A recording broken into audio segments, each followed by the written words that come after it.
From an undisclosed locations, for reasons of security and insecurity, we present to you tonight MnRTV Live Show with special guest Leland Judsyn, the Magi Connections on how it relates to the Illuminati. And tonight we've got a groundbreaking show by one of our good friend Leland, who we often see in the chat room, who watches our shows into conspiracy talk, and he's got some earth-shattering news, which he's going to share with us at 8:15 tonight. He's going to come on. But without further ado, I introduce to you the one and the only, the madman himself, the coffee man from McDonald's, the one and only Mario.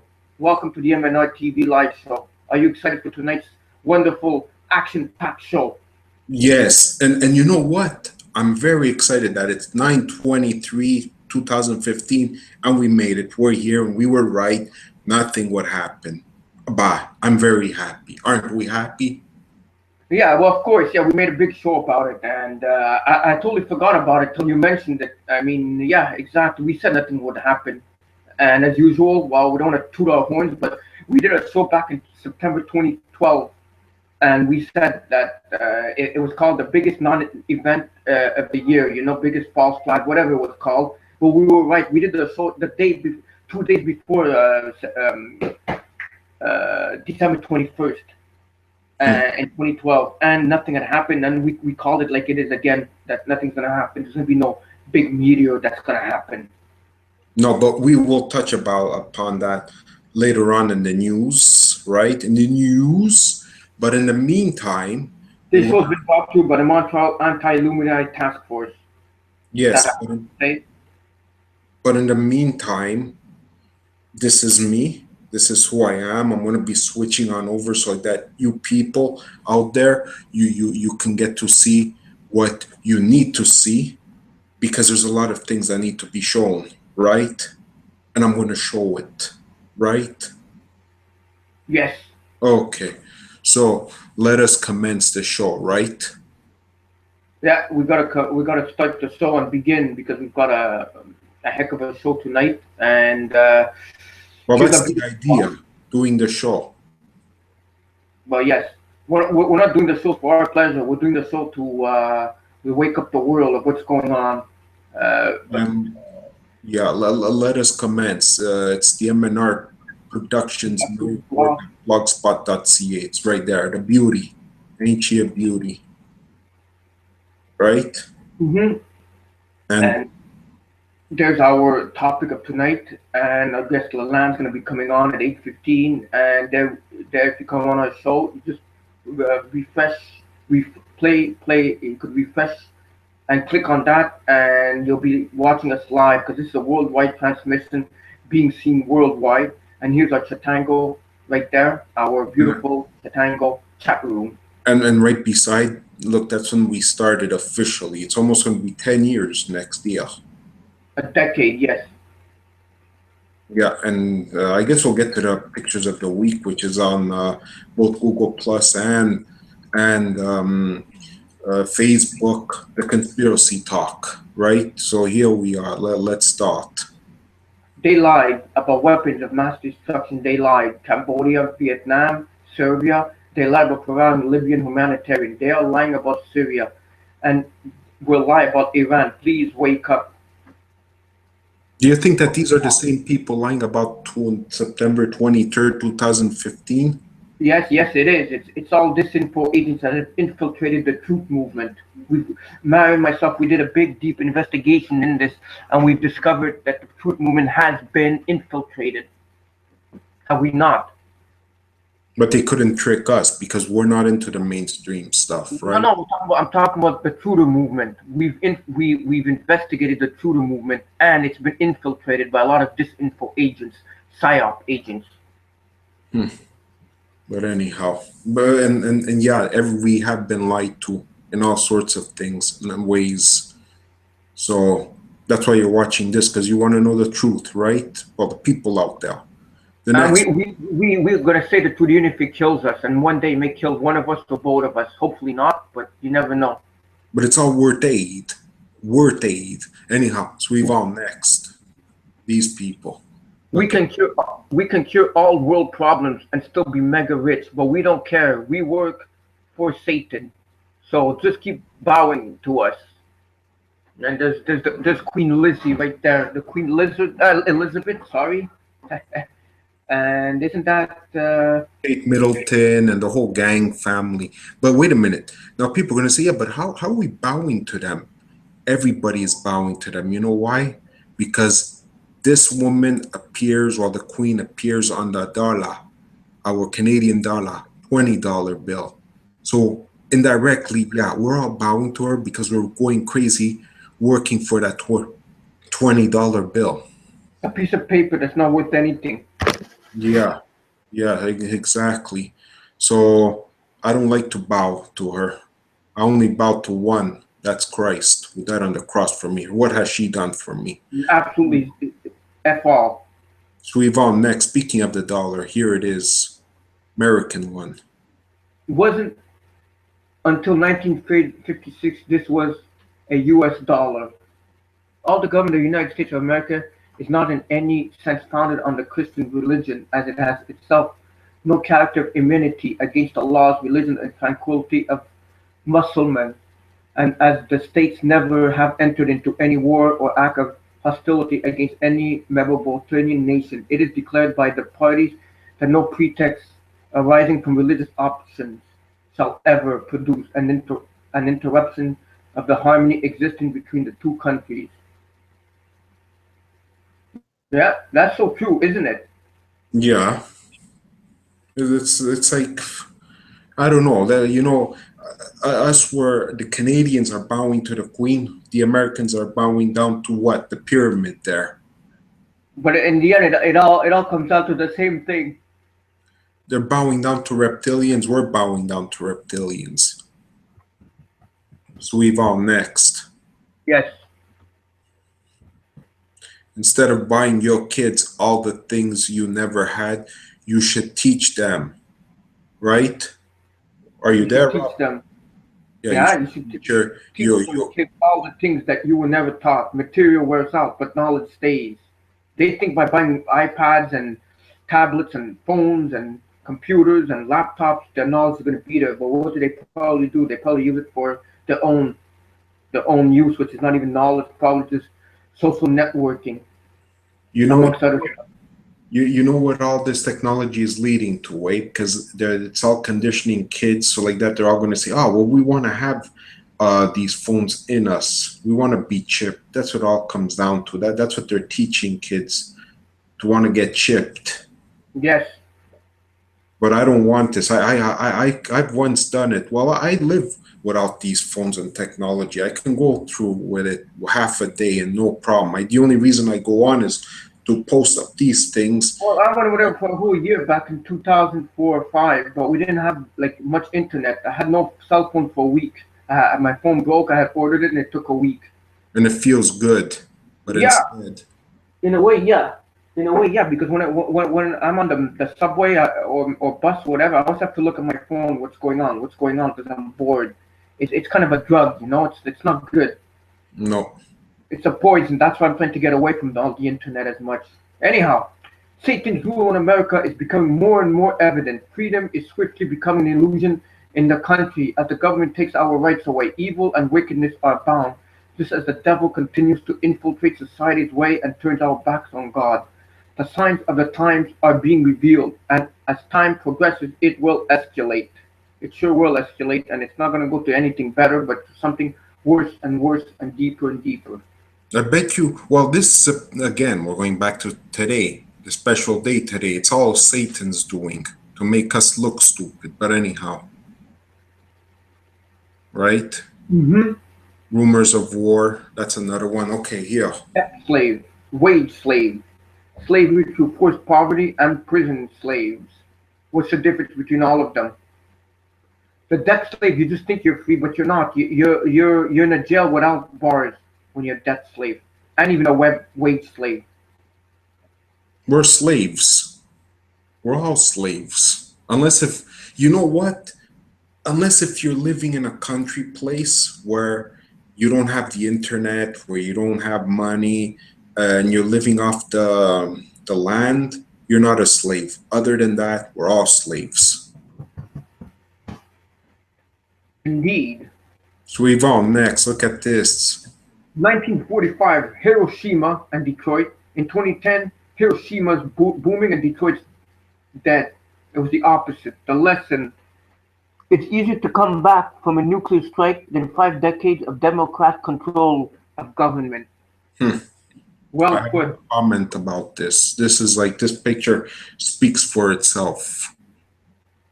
That's all I have to say. It's like, you know, you go around destroying other countries, well then at the end you get destroyed. It's kind of like, I can't see karma, right? Because it's not really, it's another word for karma because I don't believe in karma, but you know, there's that saying, do Yeah, you unto don't believe in others as karma. you. However, when if you do something evil, the evil will come back to you. Yeah, So it's called karma. But I don't know if there's another word for karma. there has to be another biblical word instead of karma. So Yvonne, next. All you can do is warn them. Wake up. If they don't listen, move on so others can warn. So you can warn others. And that's what we're doing here on this show. We're trying to tell not just everybody, not just the sheeples out there, the people that have been woken up and the sheeple, right? And find more sheep. More and more and more.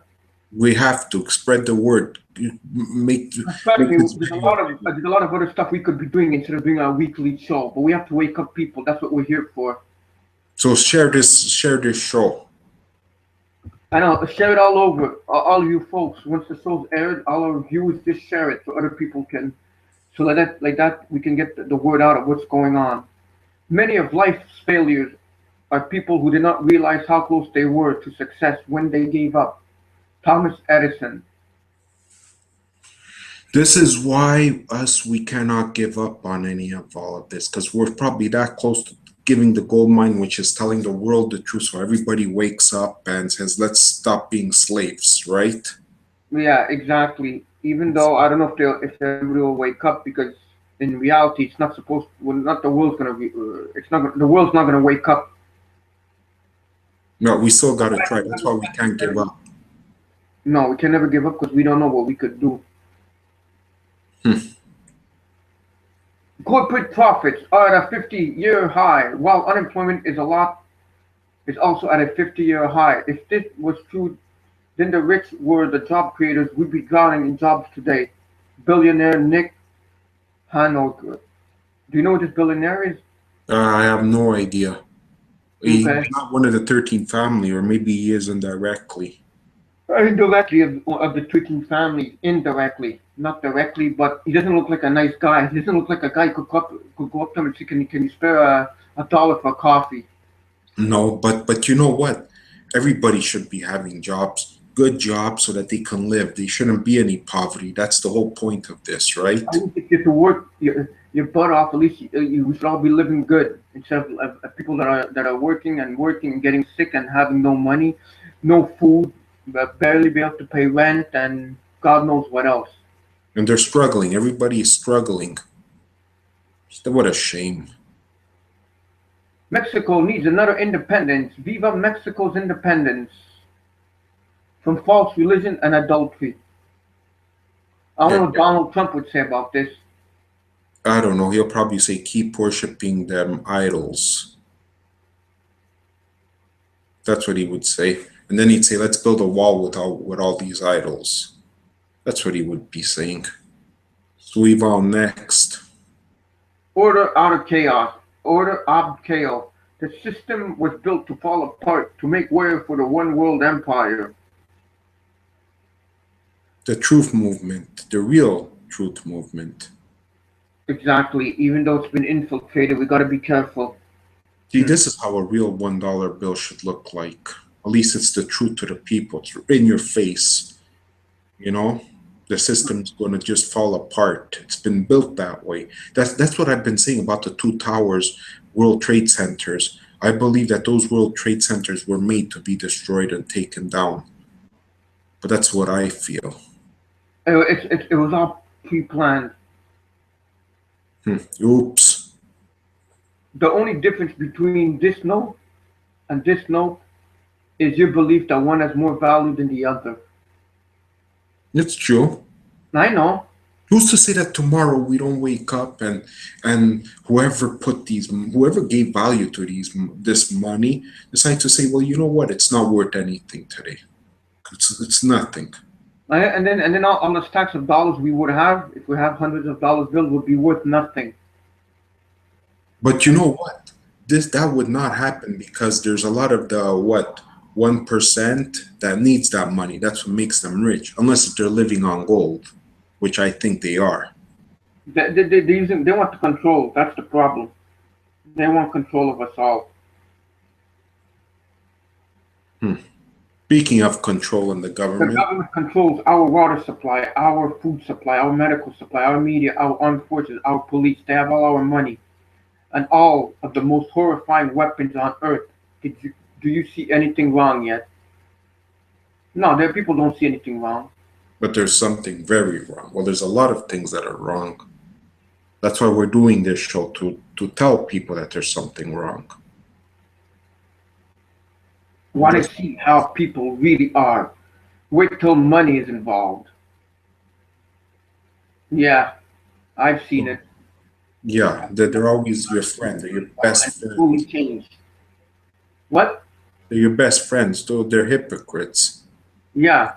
For a dollar that's not worth anything. Well, they just give it value and they could take away that value. I know, and they plan on doing it. Nukes Japan twice. Thinks 9/11 is the worst thing that ever happened to humanity. Now this got a lot of hits. Yeah, exactly. Exactly. It's like 9/11 is not the worst thing to ever happen. I mean, come on. I mean, what if our countries would nuke not once but twice in the same time period? No, a couple of days, I think, right? Yeah. Hiroshima and Nagasaki.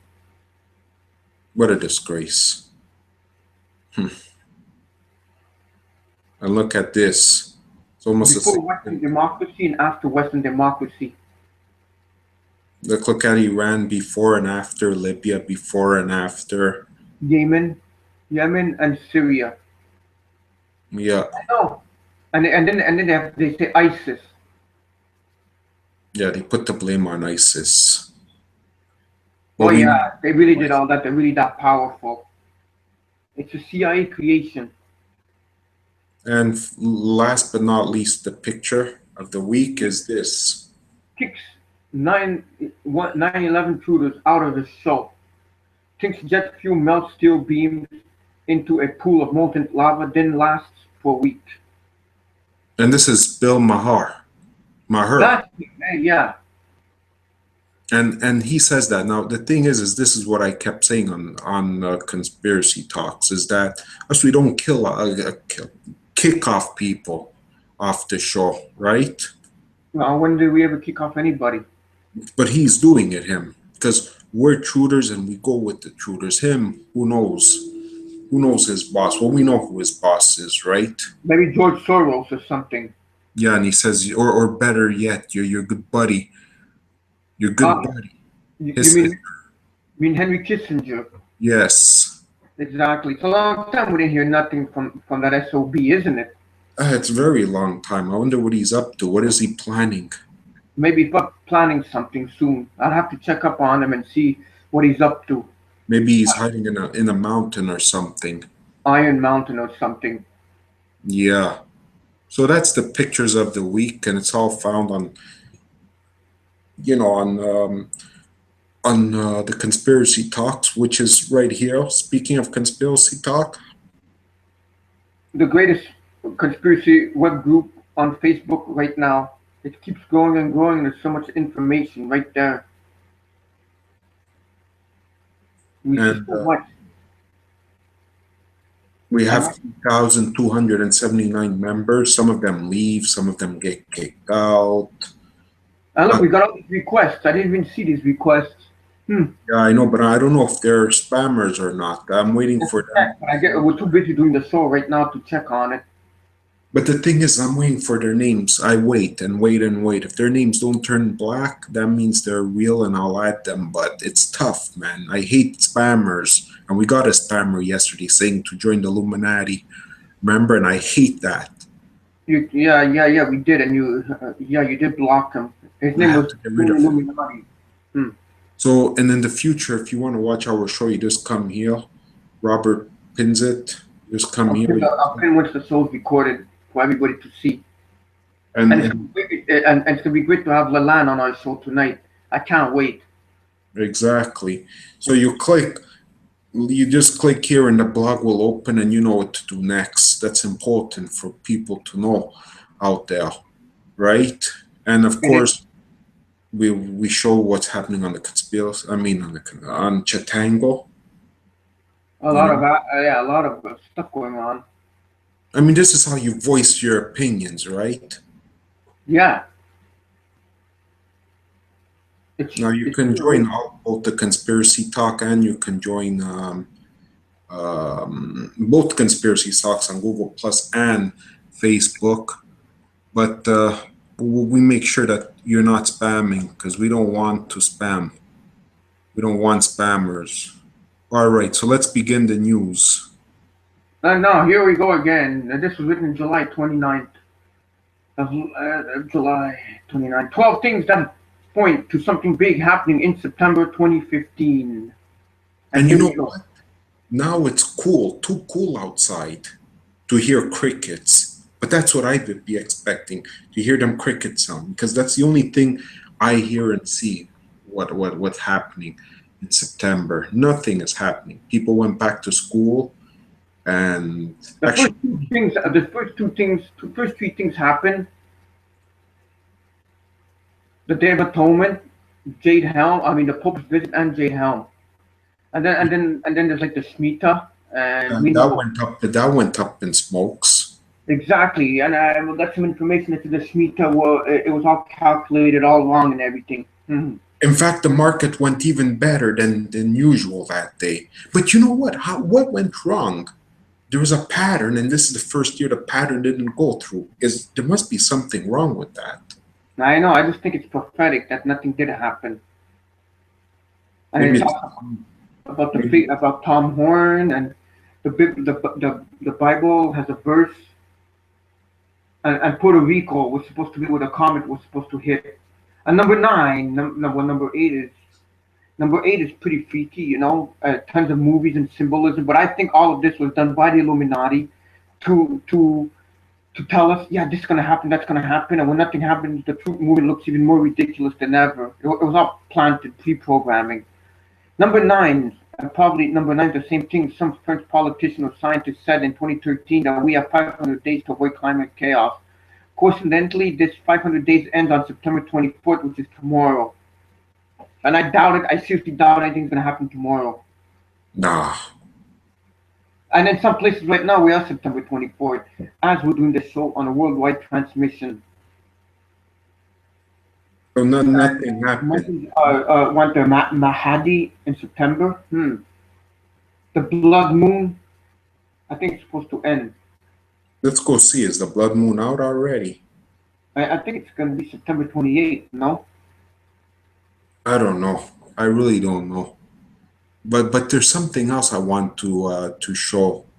And speaking of weather change, that you spoke about number 9, right? What was it, number 9? Look at this. Why did people talk about this? Urges action on climate change on visit to U.S. and he was in the USA Today, and I saw on the internet that he was talking about what's going on right now, that he wants climate change. But why? Why is this so important, climate change? Why is it like so? I don't know. It's like out of nowhere, climate change is so important. I don't get that. What do they know that we don't know? Exactly. And maybe tomorrow, well, I don't even want to think about, because it said September 24th, something would happen. But it doesn't mean because nothing happened now, nothing will happen. I mean, just all these dates have been put.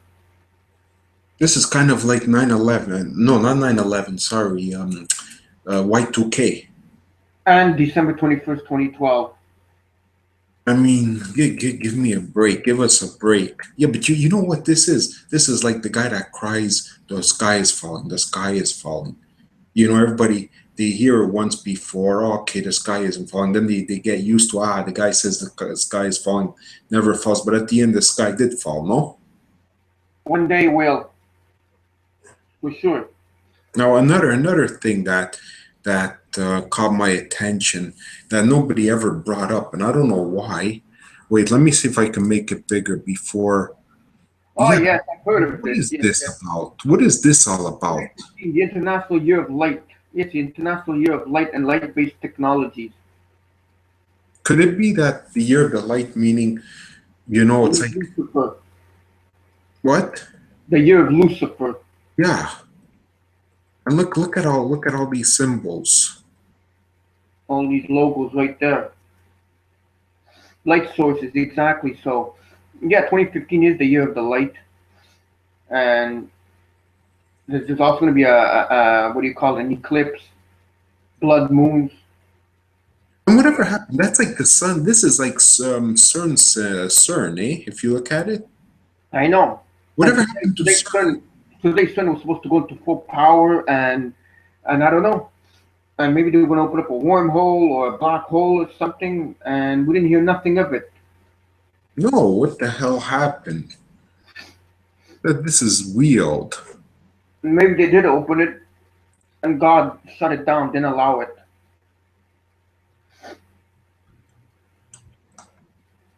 Oh yeah. Now we're going to talk about more important things. And this I found on Yahoo. It was on Yahoo. It made it up on Yahoo. Could this giant wolffish be a result of the Fukushima nuclear disaster? Look at that, mutated. Look at that. I thought radiation was supposed to kill us, but then again. Japanese fisherman has reeled in a huge wolffish and has raised concerns about the effects of the Fukushima nuclear disaster in 2011. The giant specimen was caught by Hiroshi Hirasaka off the island of Hokkaido, close to eastern Russia, and is one of the largest wolffish ever discovered. The species usually only grow to around 112 centimeters and weigh 15 kg, but this one found lurking beneath the Pacific Ocean was sizing 2 meters long.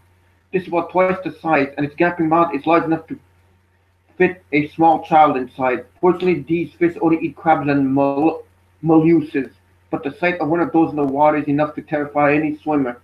I think if I saw this, I won't want to swim anymore. You? I wouldn't want to eat fish anymore.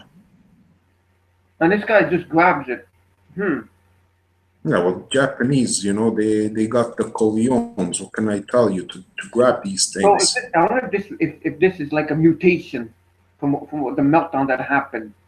Yeah, kind of like Godzilla. Maybe there's a Godzilla. Yeah, exactly. But this guy, he travels the world to eat strange creatures, and has even written a book called Exotic Fish Species I Caught, Judged, and Tried Eating.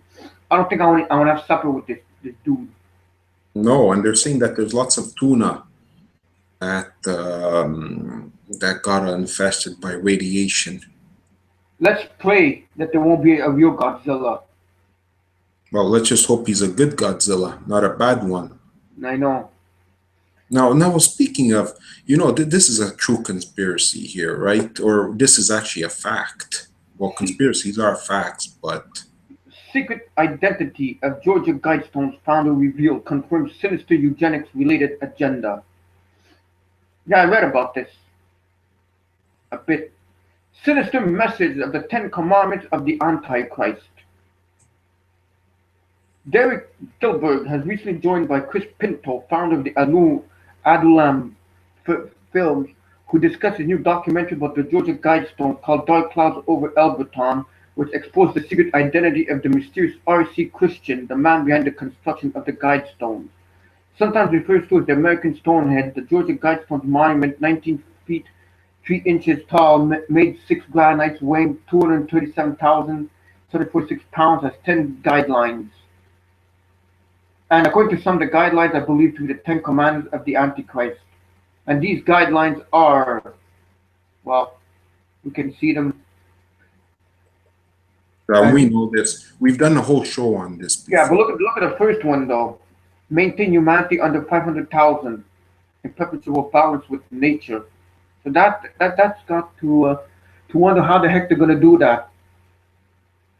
You see, this is something else right now, which hit me like a brick that just fell down, you know. September 23rd, 2015. Now all the people are going to be saying, oh, but you know what? These conspiracy people, these truters, right? Look at what they're saying now. They're always making up stuff, but this is true. This is written. There's a difference between this and prophecies that someone just made up, right? This is Like not. as I said, the truth moon's been infiltrated. So we gotta know. People out there gotta know the truth from bull crap. So Exactly. The proof is in the pudding right here, you know? I mean, everybody could write anything about some comet or some meteor hitting. You know, I bet you not they're planning the next time when something's going to hit. I was told September 2019, believe it or not. That's the next date. I saw a book already on that. I know, I've seen that book. But is that what the book's about, though? I don't know. I'm not even bothering with that. That's like, fairy tale. That I read that to put me to sleep at night. So, yeah, exactly. So that's the Georgia Guidestones right there, the secret of it. Now, we've done shows in the past about it. People do go look in our archives in what do you call it, on our blog, the MNR blog, right? The MNR Yeah. Productions blog. It's there. Just have to go look into it. Now, the next one, people say, oh, there's no God, there's no Christ. Well, if there's no Christ or God, then why are there satanic people? Women arrested after police find satanic shrine with 3,500 weapons, fake body parts, and skulls. Have you heard of this? I've heard of it. Nicole Dykadama, 47, stared at them through a broken window and cursed but refused to come out, attacking a cop with a machete when he tried to take her into custody. Now, of course, all these links will be posted in the description underneath the video. Do leave comments, do like, subscribe, and there she is. Look at that. Mario, it's not somebody I want to go on a date with. I can't even look at the face. What are you talking about? It must be. She must be possessed or something. She's definitely demonic. And people say, oh, but there's no Christ, there's no Satan. You guys are dreaming of things. That's what people keep saying. Well, there it is. There's proof. Look. I know those like 3,500 weapons and skulls in satanic shrine. Officers came across the stalking stash when they went to carry out an arrest warrant for Nicole Dykma. But when they arrived at her mobile home in Brooksville, Florida, police say that the 47-year-old stared at them through a broken window, cursed, and refused to come out. She allegedly attacked the cop with a machete when he tried to take her into custody before trying to hide under the bed covers and waving around a silver sword. Look at this. Look at that, folks. I wonder if she's done any satanic rituals, like, what do you call it, sacrifices and that. Well, look at this. A blood skull, fake skull with a knife sticking out was among items discovered. If she didn't, she was close to doing it. Maybe she has already. We don't know. Yeah, that's what I'm saying. The police tasered the woman. And here's look. There's all the pentagrams, and what a sick world. And this is a person that's been caught. How many other people out there haven't been caught, and they're doing the same thing? Oh yeah, for sure. But look at this. Look at this one. People say that again. People say that there's no Christ. Look at that. Because this is Christ's enemy. Pentagram on a wall like those used by Church of Satan. And you see that? Satan has a church. Look at this. My gosh. It's just mind-boggling. So that's it. That's just to show you the crazy The satanic woman. of what the hell is going on out there. Girl. Not my type. Hold on, let me just make this one bigger. I found this. Oh, yeah, this one. Yeah. This one is it's a good article right here. This John, one. Giants in suspended animation ready to awaken. Whistleblower claims. Right, there's the giant right there. More than a century ago, a secret society discovered a cave hidden deep beneath the Earth's surface. Inside the cave were several ancient giants alive, but in a state of suspended animation. And now they're saying what? They're saying now that they're gonna come out. Then a Well, crystal ball. this wouldn't surprise me. I would like to go there. You Mm-hmm. see this with my own eyes and freak out over this. And it says that it was constructed by the ancient builder race, and the hibernating giants were the last of their kind. I'm telling you, are we living in the days of Noah?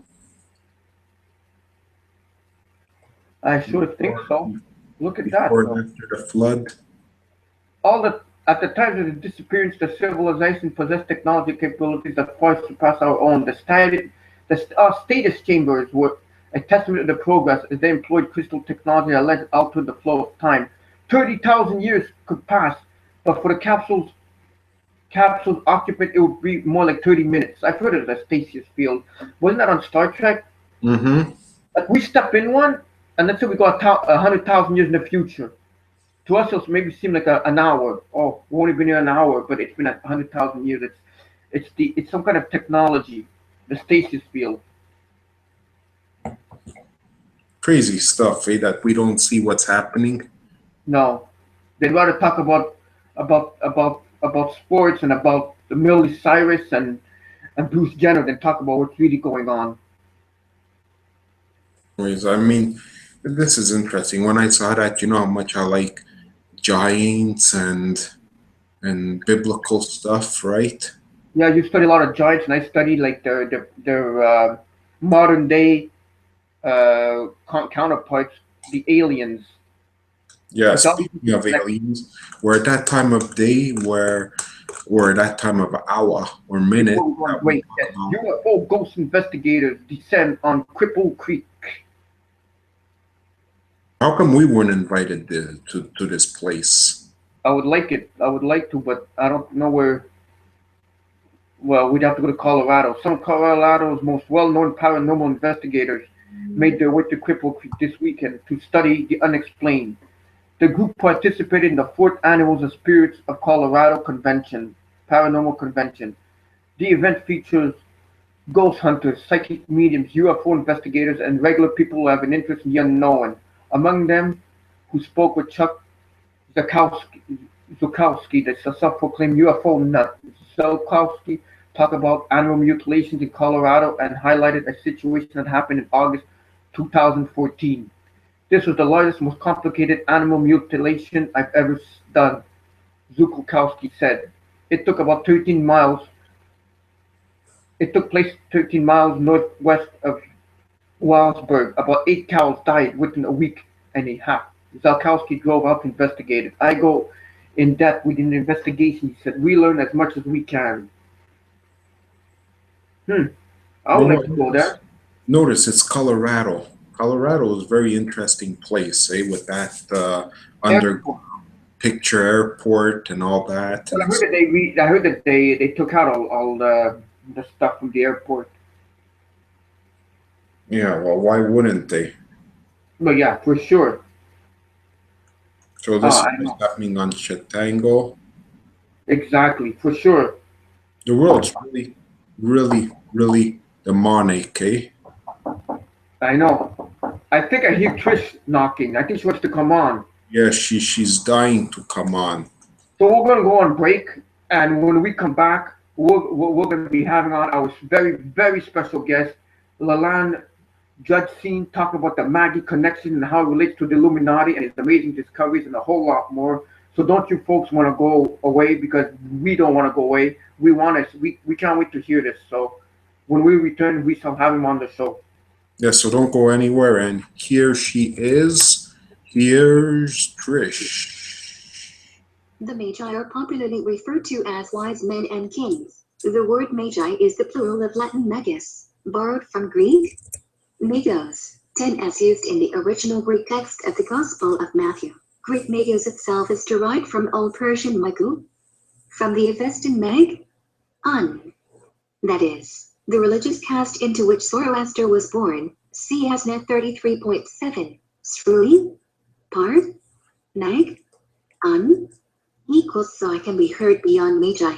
The term refers to the priestly caste of Zoroastrianism 11 as part of the religion. These priests paid particular attention to the stars and gained an international reputation for astrology, which was at that time highly regarded as a science. The religious practices and use of astrology caused derivatives of the term Magi to be applied to the occult in general and led to the English term magic.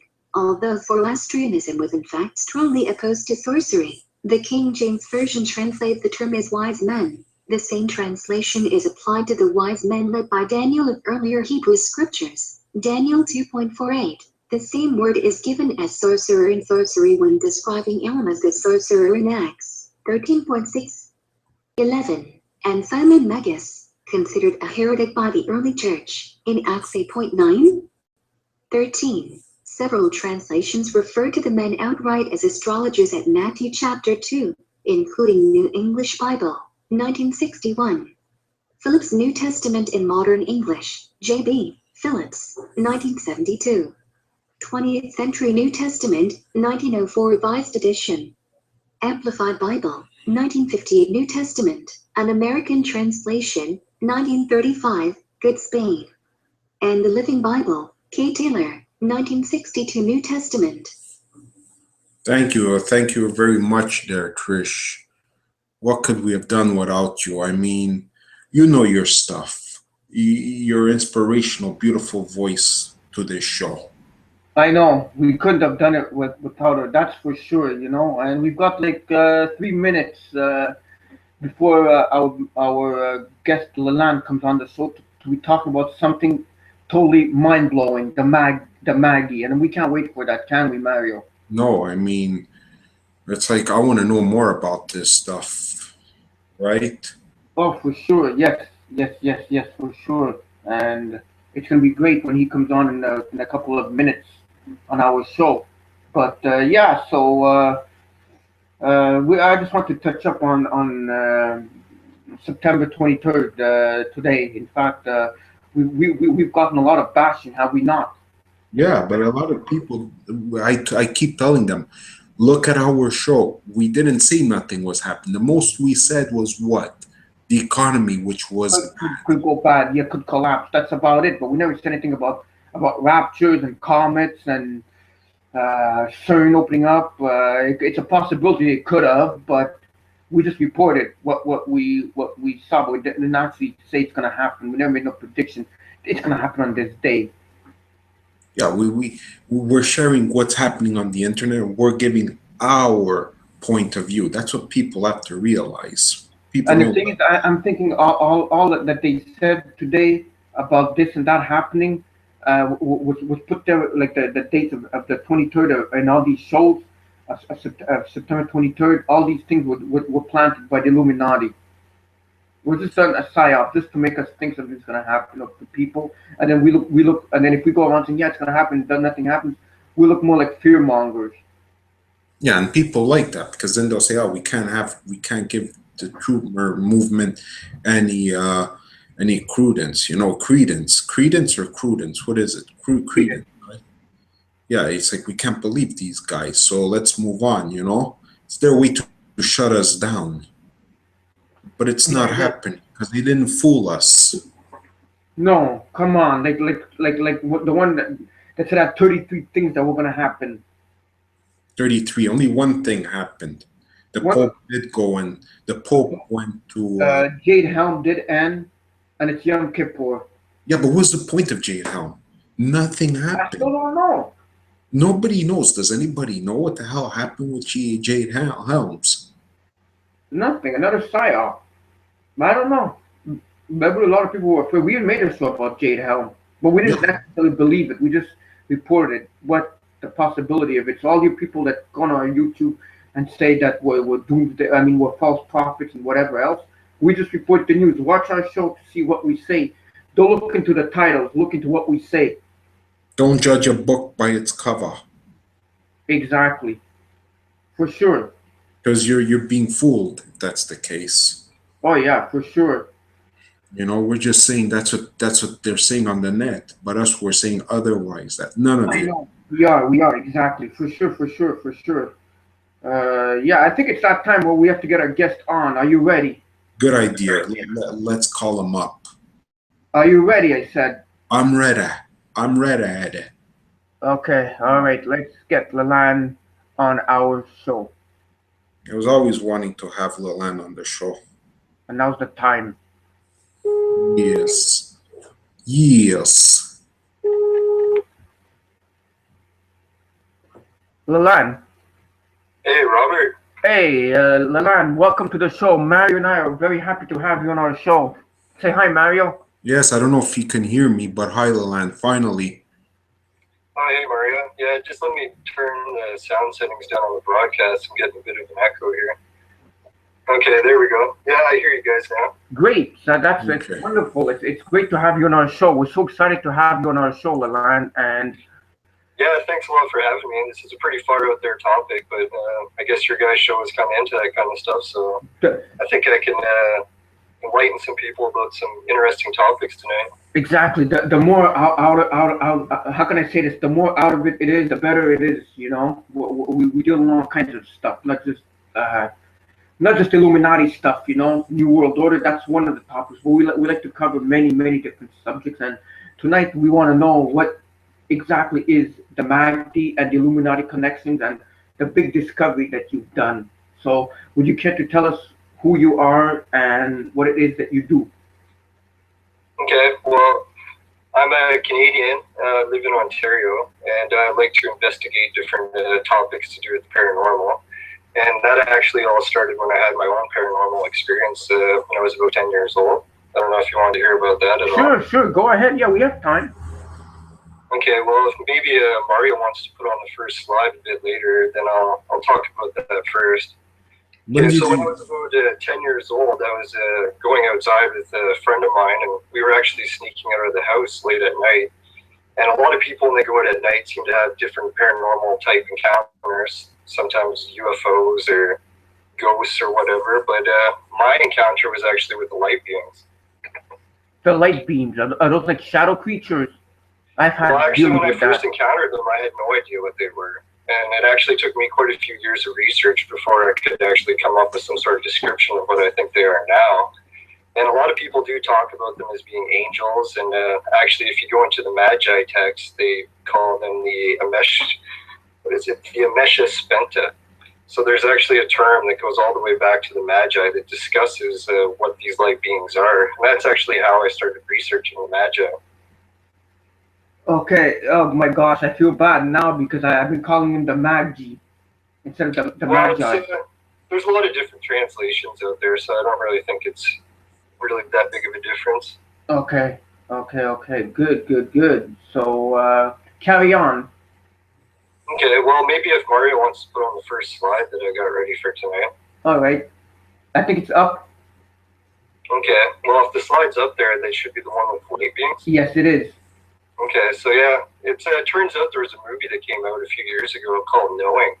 And in that movie, they showed an exact picture of what the light beings look like that I saw. So I figured that would be a good picture to show everyone. Yes. Are they scary, evil? Well, it's kind of a touchy subject when people talk about the light beings, because there is the chance that they're angels, but then there's also the chance that it could be Lucifer. So they actually never said anything to me, so I never really got a lot of impressions of whether or not they were good or evil. I hope they're good. Right, exactly. But you didn't test them, did you, to see if they were evil? No, I actually didn't even get a chance to talk to them. When they came up to me, they pretty much walked within an inch of my face, and we had a fear so strong that we couldn't move. My friend and I, they encountered them. So there was a bit of a period of time where they came so close to my face that they actually almost touched me, and then, like, in a blink, all of a sudden the night turned to daytime, and I had about, 5-6 hours of missing time. So I'm not really too sure what happened during that missing time, but I do recall that when I came to daylight, my eyes started stinging. So it was almost like I actually didn't have any time in between the two, almost like a time skip. This sounds like an alien abduction of some kind. Yeah, it does sound really similar. When I first started researching, I came across people's different abduction encounters, and I was pretty fascinated. And there's a lot of connections between the two, it seems. Very, very interesting. What do we do now? Do we have to move on to the next slide? Yeah, if you wanted to go on to the next slide, I can show what I found up north that relates to the Magi. Okay, it's right here. Okay, if you have that one up on the screen now, yeah, that's perfect. Okay, so this is a picture of the two locations. The location on the left is in Bulgaria, and the location on the right is the one that I found in Canada. And I took a picture of it and compared the two. And I guess when people look at these two, they can see that there is quite a few similarities. The elevation is nearly the same. The pool of water is nearly the same. And the surroundings are very close to the same as well. And just looking at these pictures a little bit closer, it's kind of funny how the town that's in the distance is actually in the exact same location as well. I guess that's just a coincidence, but... It is. But what is it, though? What do they do there at this ceremony grounds? Yeah, so that's what I looked into it. I found out that this site is an ancient ceremonial ground, and what I found out they were doing there is they were trying to connect to an ancient internet. Sort of like connecting to the Holy Spirit, like you guys talked about with Fritz last week, but instead of doing it just by prayer, these guys actually had a ritual of how to do it. Okay, so this is like I don't know if you ever watched Ancient Aliens. They said apparently that we have an Ancient Alien show on the History Channel. I don't believe in everything that they say, but they said apparently there was an ancient grid that connected everything, like sort of like an internet back in those days. Yeah, the Ancient Alien show is actually one of my favorite TV shows. I've seen every episode, so I know what you're talking about there. Yeah, exactly. So that's what this looks like. Yeah, and then when I compared the two pictures, I decided that, well, looking at these coincidences isn't really enough. I'm going to have to try to come up with some data that I can try to connect these two sites together further. And when I did, I actually came across some pretty amazing findings, and I guess that's what we'll go to the over next tonight. slide. Yeah, the next picture. Yeah, we're getting on it. Okay, we're in it now. All right, you got picture 3, and it's here. I'll bring it up here too, so it's easier for me to describe. Okay, well, the first picture in these series of pictures is from Göbekli Tepe, and it's the oldest of the sites. And the reason I got these things on here is you can see that these red arrows are pointing to a bag. Yeah. Yeah, and this bag is actually really common in a lot of different Facebook groups. Everyone likes to debate on what was in the bag, what it was used for, and if this is actually proof that there was an ancient religion that was worldwide at one point. So when you look at the different dates here, you can see that the oldest one is the first one, and it's actually located in Turkey. And Turkey is, I guess, not too common for most people here in America. We don't really have much of an idea of what goes on in Turkey and what the history of Turkey is. But now that I've been researching this encounter or this spot up north, I found that Turkey is actually the center point for where this investigation really needs to take place. I don't know, are you very familiar with Turkey, or? Well, I've heard of stuff. I haven't gone into many details of Turkey, but I know that there's all kinds of ancient relics over there. Yeah, Turkey's really interesting because it's also the place where a lot of people think Noah's Ark landed. Yeah, exactly. That's another thing. Mount Ararat. Mount Ararat, yes. Yeah, so there's actually a new theory going out on the internet that Noah's Ark landed in Turkey on Mount Ararat, and then from there he went on to build the first ruins that we see here, 10,000 BC or 8,000 BC in Turkey.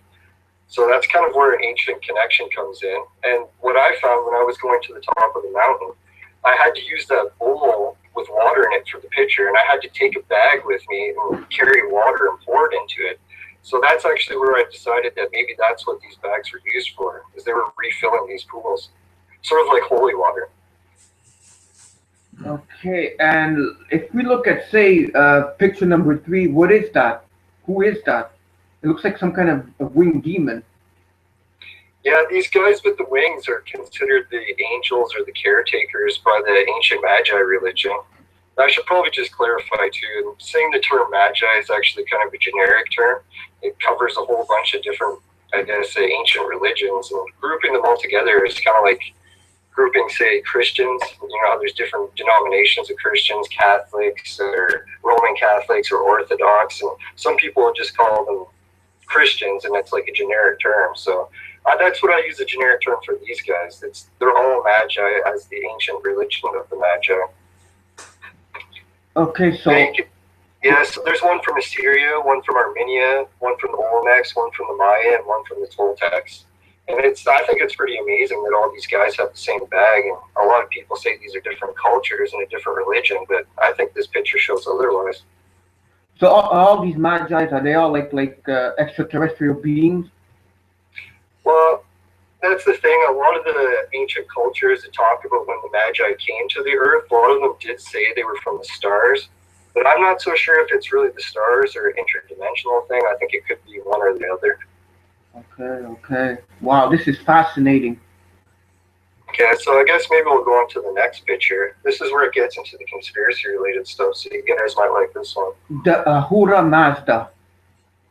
Yeah, I'll bring that picture up. Okay, I've got it here. Now, the top left image, I don't know, the one circled in blue. Are you familiar with what that symbol is?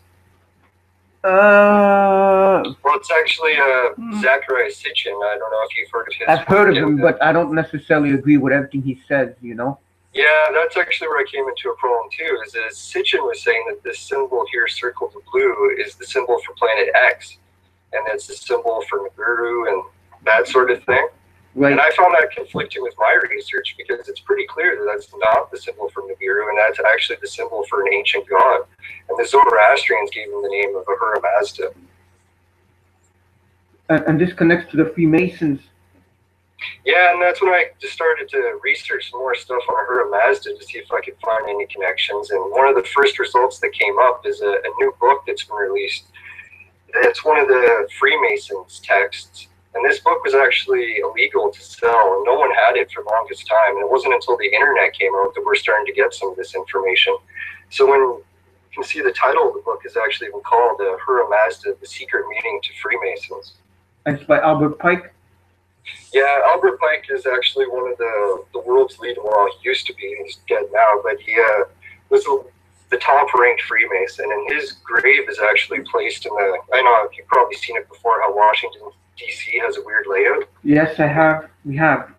Well, his tomb is actually located at the very center point of that whole grid of ancient symbols. So they take Albert Pike's work pretty seriously.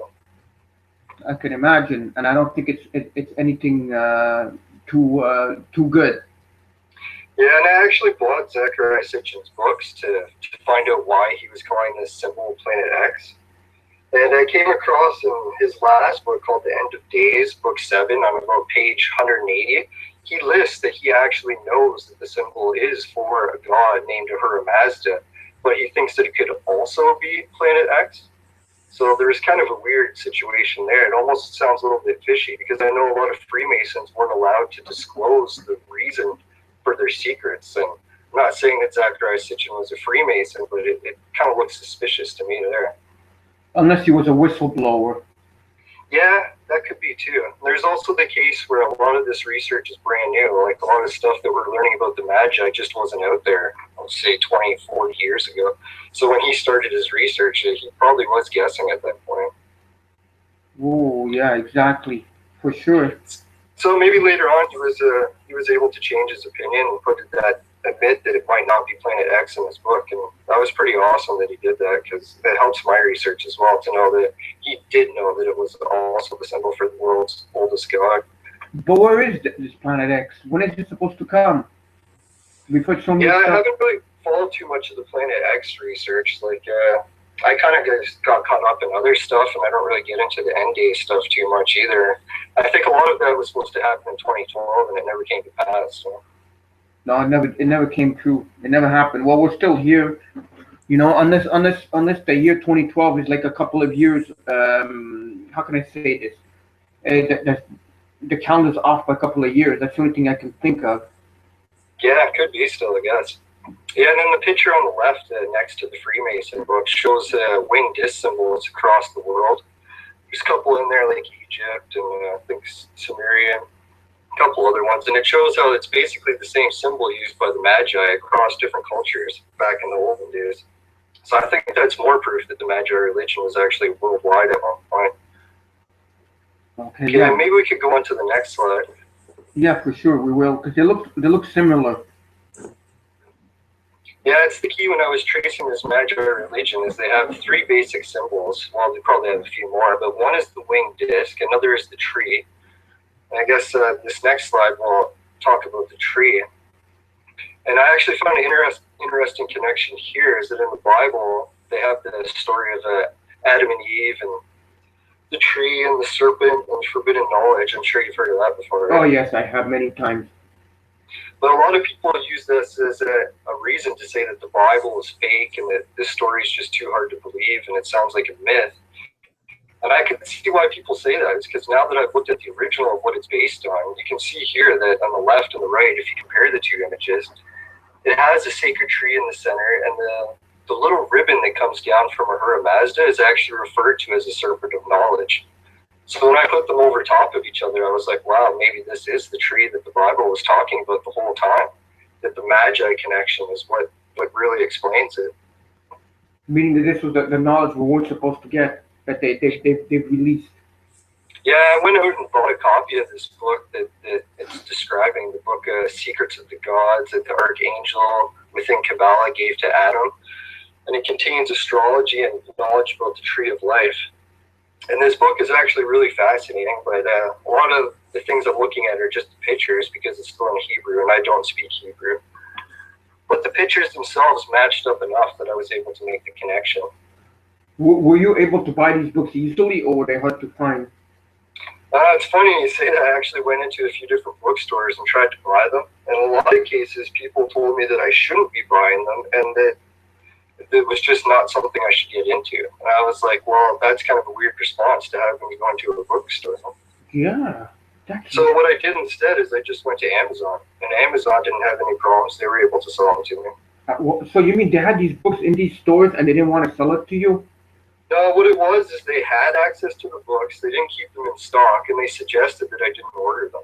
Okay, that's weird because usually any store you go to, they want you to order. They want you to buy stuff, especially the way our economy is. Yeah, it almost seems like there's a little bit of a cover-up going on with this stuff. Maybe it offends some other people. I know one guy said that it's not my religion, that I shouldn't be getting into it, sort of thing. But I think it goes back to like a lot of different celebrities in the know and stuff. I don't know if you heard about Madonna much, but she was trying to get into Kabbalah. Exactly. What happened with that? I think in the end, they didn't take her in either. This is pretty secretive information about Kabbalah. It is, and it seems like, isn't it something evil? Or not evil, but more like magic and that? Well, I think the problem with this book is that it gives you a lot of information that's so dangerous and powerful that you could use it for either good or you could use it for evil. And I think in a lot of cases, people are using it for evil. Yeah, well, we're not supposed to really play with magic, whether it's good or evil. Yeah, that's true. It says that in the Bible, right? It does, yes, it does. Because we're not supposed to play with magic.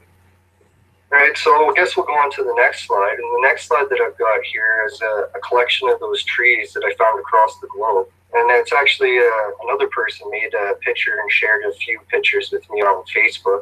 And I added a bit more to it just because I had a few on there that weren't originally there. And why I was looking at these trees is I was trying to decipher how I was going to find this spot. It's actually how I traced this holy mountain. I don't know, is Mario able to zoom in on any of the pictures at all or no? Mario, are you able to zoom in? Yeah, I probably am, but then nobody could see. Like, okay, well, you don't really need to zoom in, but the top left picture, I don't know if you can make it out very well. It's got some ancient Indian writing, I believe it is. Yeah, I see it. Yeah, the last picture looks like a Hindu. Yeah, so on this picture, what I deciphered from it is I seen in the back, well, I guess for the squeamish, they might not want to look. This guy looks like he's doing surgery on someone here. But in behind him, he's got two pillars. I don't know if anyone's familiar with the Freemasons. They have the two pillars pretty prominent in all of their locations. Yes, they do. And another thing that I learned from this picture was that sacrifice was going to be required at the top of this mountain. And sacrifice isn't really something I'd be into. And I know that Jesus talked about in the New Testament that sacrifice was no longer needed. Right. He talked about how it used to be in the olden days and that was something they did, but in modern times, it's something we shouldn't be doing anymore. But the kind of sacrifice I would do is just self-sacrifice stuff like fasting and whatnot. I'm not really going to be killing any animals. Or people like the Illuminati do right currently. Yeah, who knows? Maybe that's what some of those guys are still doing. But the picture next to it I've got is it's a scroll from Japan. I don't know if you can see it very well there, but it's got a big sphere in the center, and I wasn't sure if this picture was one of the sacred trees or not, and I put it up on a Facebook group to see if people thought it was or not, and I got a lot of interesting responses, and I'll go into that one in a little bit more detail. And then if you go 2 pictures over, we have another picture of the sacred tree that's from Kabbalistic teachings, and you can see that the sacred tree seems to change slightly from each culture to culture. And it almost seems like each culture has a little bit that it offers of the truth from each of these trees. You kind of got to look at each one for breadcrumbs and put it all together. Right? Just like all religions, there may be some truth to all of it. Yeah, that's actually where my research is going now, is I'm looking at every religion and saying, wow, these religions all got a lot of truth in them, but at the same time, they got a lot of dogma. Yeah. A lot of people are just going to take it as verbatim, and they're not going to want to open up and actually investigate what their religion is. And I think that's one of the challenges we're facing today, is we can't just take each religion word for word, is we're actually going to have to re-examine these texts and find out what's the truth and what's not, right? I certainly agree with you on that, that's for sure. And then the last picture on the top right has another picture of the sacred tree with the human body overlapped. And that's where I came into the conclusion that the human body is actually one of the devices for connecting. Sort of like if you're going to use the Holy Spirit, you're going to need a body to connect to it, right? Yep, oh yeah, for sure you will. And there's a picture. So I looked at that one, yeah, and I looked at the picture down here and compared it to Adam and Eve. And then I looked even in the very bottom right, you have another sacred tree that's out of the Mayans. And it's cool because this picture from the Mayans gave me pretty much the insight that I was going to find one of these sacred tree spots in America. They weren't exclusive to the old world. And there we could see another one, Egyptian, right? Yeah, the Egyptian trees are a little bit different. I didn't really gather too much from them. I think a lot of their culture got erased. I don't know if you're familiar with Akhenaten, but his reign was pretty into the Magi and the one world religion, but they ended up chiseling everything off and trying to hide that fact. So it seems like this Magi religion cover-up has been going on even since the age of Egypt. Is this religion still going on today? Yeah, actually, that's what I found out. Is it's from that book by Albert Pike explains that this religion is what the Illuminati are following. Is it Luciferian? Yeah, I read in the book, Albert Pike's book, and he does actually talk a lot about the light beings and it being Luciferian, but he tries to refer to it as being a good light being. So I don't know if that would really, it's conflicting to me there. Oh, well, I don't think there's any such things that can, like, good light beings, you know. Personally, that's in my humble opinion, especially when it comes with Albert Pike. Yeah, it's hard to say. I'm always listening to different ideas on that to see if these light beings are good or evil. It's still a debate for me. So I guess we can move on to the next slide. And this one talks about or shows a picture of the sacred tree from Babylon, and then it shows the Japanese version. I don't know if you can zoom in a bit more, but yeah, these pictures look similar, but I wasn't 100% sure. And if you want to go on to the next slide, what I did is I took the handle or a piece of this and flipped it to see if it would look any more similar. And boy, after I flipped the image, I was pretty convinced myself that this is something I should look into if I'm looking into the sacred trees. It looks very similar. Yeah. And I don't know if you could make up, but on the left one, in the middle, it looks like there's an all-seeing eye. Yeah, I never even noticed that. I just noticed that now because I tend to notice like Illuminati symbolism. Yeah, so it's funny how the Illuminati's been keeping their religion secret for I don't know how long now, but we've reached the point now with the internet where we can get a lot of this information ourselves, and we don't have to take any word on it from somewhere else. We can just look it up. As long as what they put on the internet is valid. Yeah, that's a valid point too. The internet has lots of spammers, that's for sure. It doesn't stop. There's a lot of spammers and a lot of, and the troop movement's been infiltrated. Yeah, it's sad to see, but it's a good sign in a way is if they're infiltrating us and they know that they have to try to stop us. And if they didn't infiltrate us, maybe that would be a sign that there's no way we can stop them. So I look at it as a good sign. They're worried. Of course. That's a good way of looking at it. I have not thought about it that way, but if they are infiltrating us, because we're all doing a good job, each one of us that plays a little part. Yeah, it's true. I think they wouldn't bother if there wasn't a chance that this is actually accomplishing something. They regret making the internet. Yeah, that's for sure. Okay, if you want to go on to the next slide, I can show you that it's pretty wild. The sacred trees and all those other pictures, people talk about them as they're just metaphorical and they might not actually exist in real life. But in Japan, they're lucky enough that they still have the physical items left over from that age. They've kept them in museums this entire time. I don't know, would you be up for reading this little passage here? On the 14th of August, 1183 AD, Tareya no Monomori, chief commander of the ancient Japanese Tareya clan, took the 5-year-old emperor Antoaku and 3 legend sacred treasures to western Japan to escape pursuit by the opposing Minamoto clan. According to the accounts, the 3 treasures consist of the sword Kusanagi, the mirror Yata no Kagami, and the jewel Yasakani no Magatama. The regalia represent the 3 premier virtues of valor, wisdom, and benevolence. According to legend, these treasures were brought to Earth by Ningini no Mikukatu, legendary ancestor of the Japanese imperial line. All right, thanks, Mel. Yeah, that gave me a chance to get a little bit of a drink there. Some of those words are really hard to pronounce. They are, yes, especially since I'm not Japanese. But the last sentence that you read there actually touches on the question you asked me earlier, is where did these magi come from? And then I guess right there it says, according to legend, these treasures were brought to Earth by a legendary ancestor of the Japanese imperial line. So it kind of goes to what different researchers have said, is that these Illuminati have been, with this secret knowledge, have been in the imperial lines or the royal families for, I guess, centuries. The mystery religion schools. Yeah, that's for sure. And then part of this is I had to look to see which one of these items was going to match with wisdom. So I was wondering, like, if you had to guess, which one would you say, the sword, the shield, or the mirror, or the jewel would be wisdom? That's a good one. Maybe the mirror. Yeah, good guess. That is actually what it is. So when I was thinking of a mirror and wisdom, I tried to figure out how that could have an actual scientific explanation to it. And then it actually hit me as I've done some work with computer networking before. And there's a cable that's called well, I guess we should go on to the next slide here. Okay.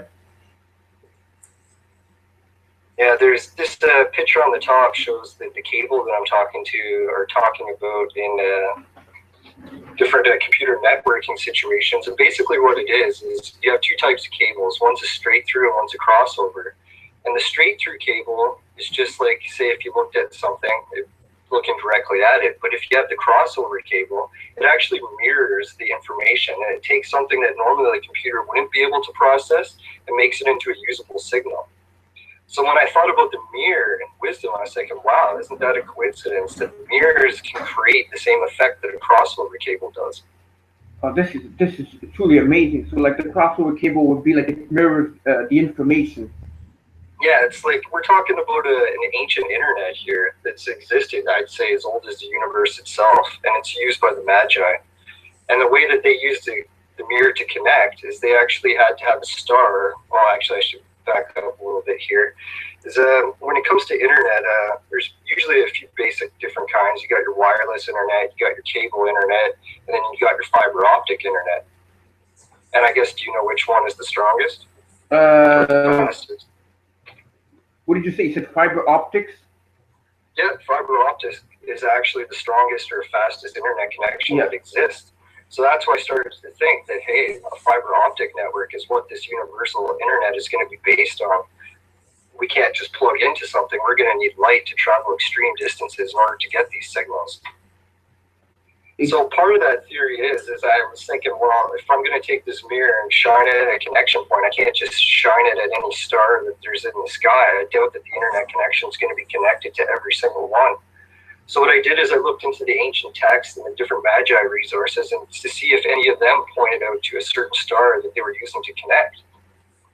And then it was actually Robert Duvall's research. I don't know if you've heard of him or had him as a guest on the show, but he's the one who took the 3 pyramids and compared them on a map to the stars and found out that they matched Orion's belt. Orion's belt. And isn't that where the aliens claim to come from? Well, yeah, it's pretty close. What it is Orion's belt sort of makes an arrow or a line that points, and where it points to is the star Sirius. I don't know if you've ever heard of the star Sirius before. I've heard of it, but is that near, what do you call it, Zetuli Reculus? Yeah, it could be. I think maybe that's one of the, it's actually not a binary star system, but maybe even a trinary system. And that's one of the different stars in it, I believe. Okay. So yeah, looking at all the different pyramid designs in Egypt, and then they also have the same one in South America, or a similar one, and they all seem to be pointing to Sirius. So I was like, wow, man, can this really be just a coincidence? Or is pointing this mirror at Sirius what you need to do to connect to the ancient internet? So I decided to keep looking, and I needed to find some more proof to prove that Sirius was actually this. And if you want to go on to the next slide. Yeah. You've probably heard of maybe you've heard of them. Zahi Hawass made a discovery, I think, back in the 90s about these shafts that were in the pyramid. Yeah, I heard about them. And they were pointing up into random places, and people weren't sure what these shafts were used for. If it was taking your soul to the afterlife, or maybe it was ventilation to try to get air into the pyramids, but no one really knows for sure. And then I happened to notice that these shafts, one of them is pointing to Orion and one is pointing to Sirius. So I'm pretty sure that's what this means, is the Great Pyramid had an internet connection, and that's what the shafts were for. And if you look on the right side, it says Draco. Oh yeah, there it is. Draco. Yeah, so maybe. And don't they talk about? Sorry, don't they say that the Draco is the reptilian, the Draco reptilians? I wonder if there's a connection with this. Yeah, maybe that there is an internet connection for each civilization, and that if you pointed to Dracos, you'd sort of be pointing at their server, sort of thing, right?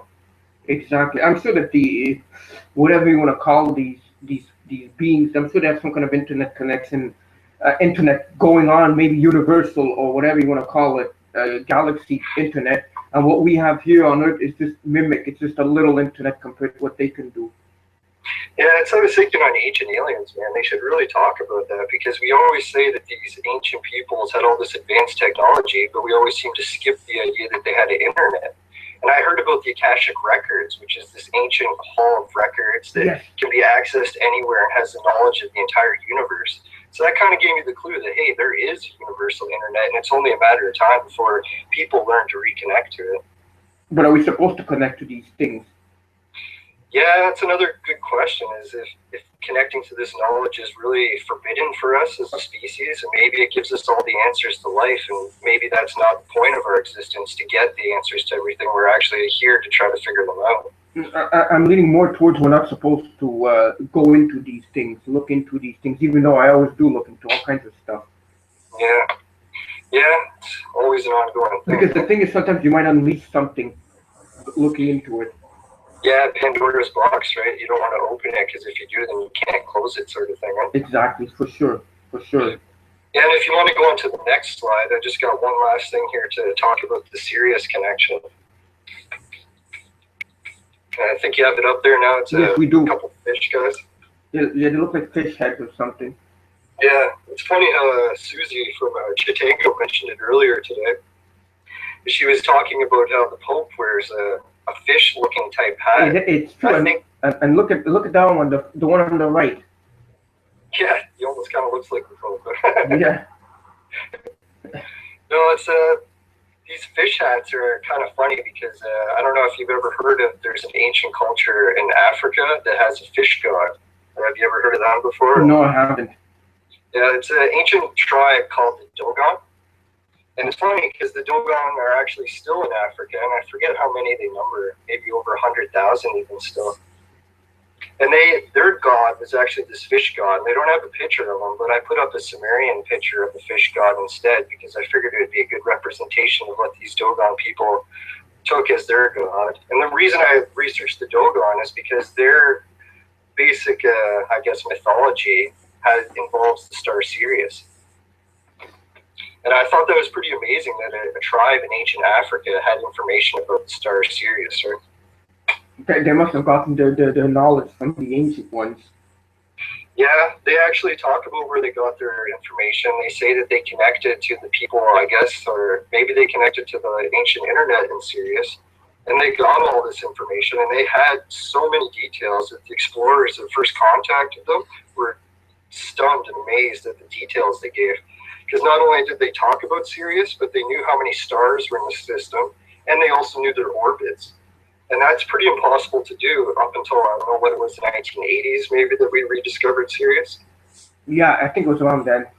So that's the biggest part of the mystery, is how did this tribe in the ancient times have all this orbit information and all the information about Sirius if they're not connecting to an ancient internet? Where else would they get it from, right? Oh, for sure, for sure. The internet we have here is probably primitive compared to what they have. Yeah. Don't forget, the elites designed the internet. Yeah, our internet is not really the greatest in content. It's not. I mean, it could get offline, and just a little glitch in it, and the servers go down, and you know. Yeah, and if you want to go on to the next slide, then. Yeah. What this slide here talks about or illustrates is that the cover-up that's been going on for how long. And this picture is actually taken at a ruin site also in Turkey. We mentioned Turkey earlier. And the funny thing about this is they smashed these ruins and tried to hide the fact that it was Magi. But if you go to the next slide, I've already learned enough about the Magi that they're pretty much going to have to smash every single piece off of the wall in order for me not to be able to tell what it is. I don't know if you look at the next slide where we got the two compared to each other. I think that's an ancient tree. And I think it has the winged disc at the top. It does. I see on the left one, right? I see like a winged disc right there, yes. Yeah. So the cover-up wasn't just smashing the relics and trying to hide it from people. They actually went to that ancient site in Turkey, what was it, Göbekli Tepe, and they buried it so that people couldn't find it. And I was wondering, like, why are people trying to hide this, like, so intensely and for so long? Like, what's the big deal with this Magi religion? And what's the connection to modern times? Is this Magi connection still with us today? I'm sure it is. Maybe it's not even. Maybe it's a different type of name, but I'm sure in some form it is. Definitely. Yeah. So then I happened to come across. Maybe we should bring it up. Yeah. If Mario can maybe bring up the picture of the map that I gave him of Turkey. The map? Okay. Yeah. Well. Yeah. He'll go look for it now. Maybe I'll take a little second or so. Yeah. Okay. Yeah. Is this? It's coming up. All right, so you've got the map of Turkey up there now? Yes. Okay, so in Turkey, actually this was part of the big discovery that I made when I was getting ready for the shows. I wasn't really familiar with geography in this area either. And if you look to the top left of Turkey, you can see that it has a border with Bulgaria. I don't know if you can remember, but that's where the first picture I showed from the slides. Yes. That's where that holy site is in Bulgaria. So it's kind of an interesting thing we got going here is that Noah landed in Turkey at Mount Ararat. Then he went on to Göbekli Tepe. And then he was up in Bulgaria. And then if you look down beneath Turkey, we got two places called Syria and Lebanon. Yeah, I see it. So this is kind of where the connection, well, I guess Lebanon is the modern name, but there's an ancient culture called the Phoenicians, and they had their capital city in that area. So I was wondering, did Noah actually come down and found some of the first civilizations like the Bible actually says, and if we could prove that?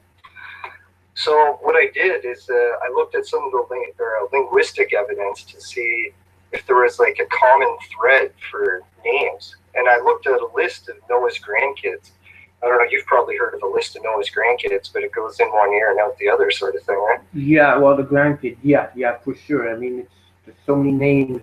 Yeah, so many names that it's confusing. But then when I looked at the capital city's name for Phoenicia, it was the exact same name as Noah's grandson, Sidon. So we have a connection here that actually Noah's grandson went on to found the civilization of Phoenicia. And you know what's funny? I see right here there's a city called Batman. Yeah, that's true. I just noticed that too. Yeah, Batman. I wonder what that's all about. Yeah, who knows? But what actually is interesting, I guess, if you can go back to, if Mario could go back to pick 15, the one that has the coin on it. Okay, he's going to be doing that. He's going to be going that very shortly. Okay, it's up.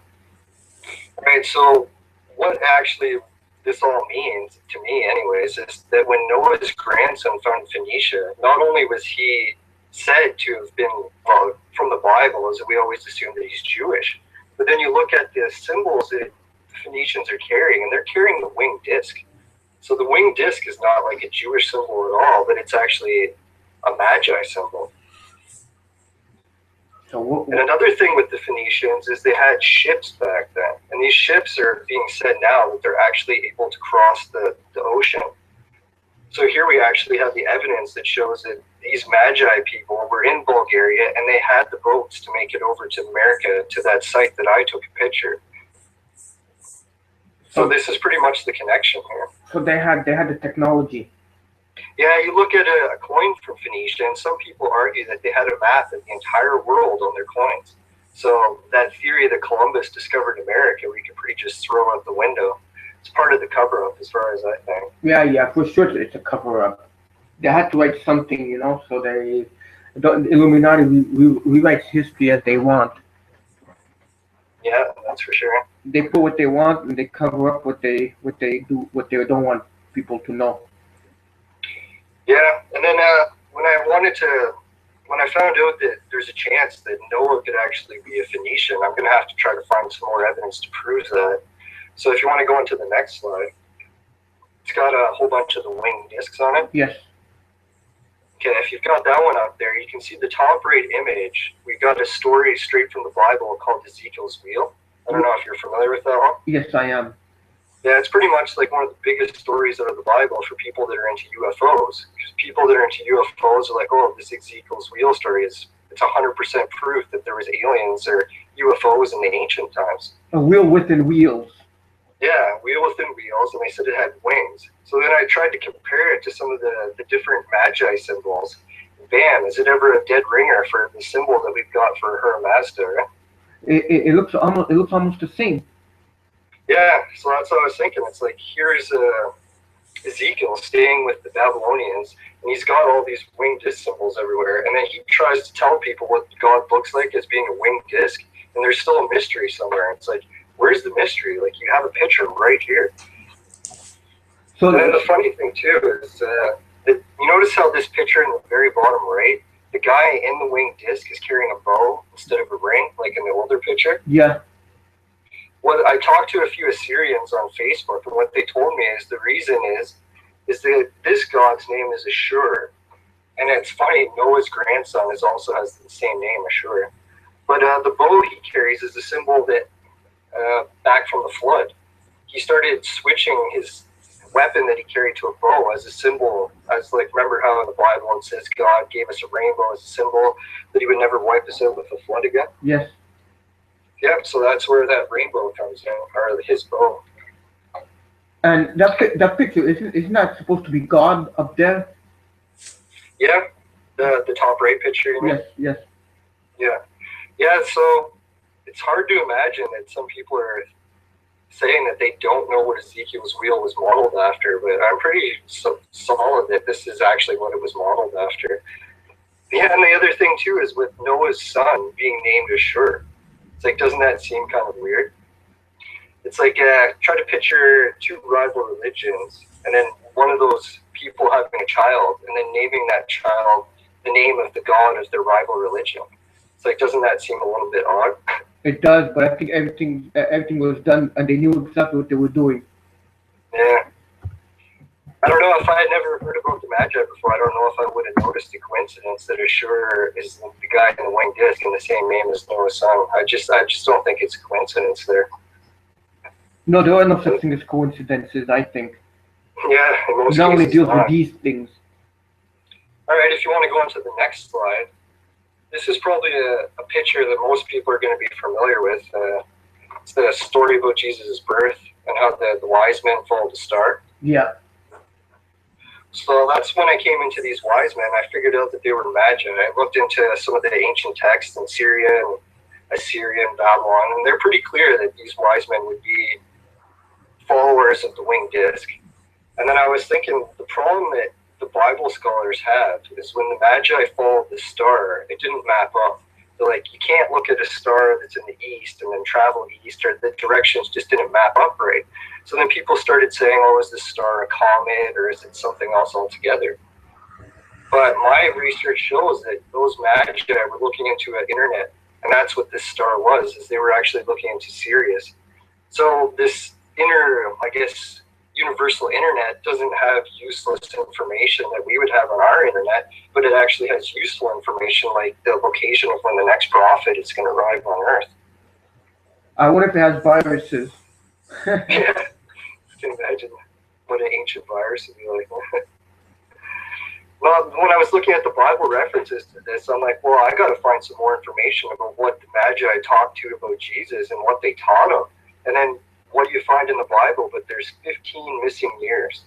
I was like, wow. Could you imagine that there's no mention of the Magi again in the Jesus story, but there's a giant chunk of 15 years missing? It's like, I think that the three Magi came to visit him, and they didn't stop there. If they were going to be the first people to visit him, they're going to visit him again. And isn't it a bit suspicious that the Bible doesn't talk about them ever visiting again? Well, it could be that it was taken out for some reason. Because a lot of stuff in the Bible, they've taken out. Yeah, it's a common theme that I found with this Magi stuff is it keeps getting removed over and over and over again from history.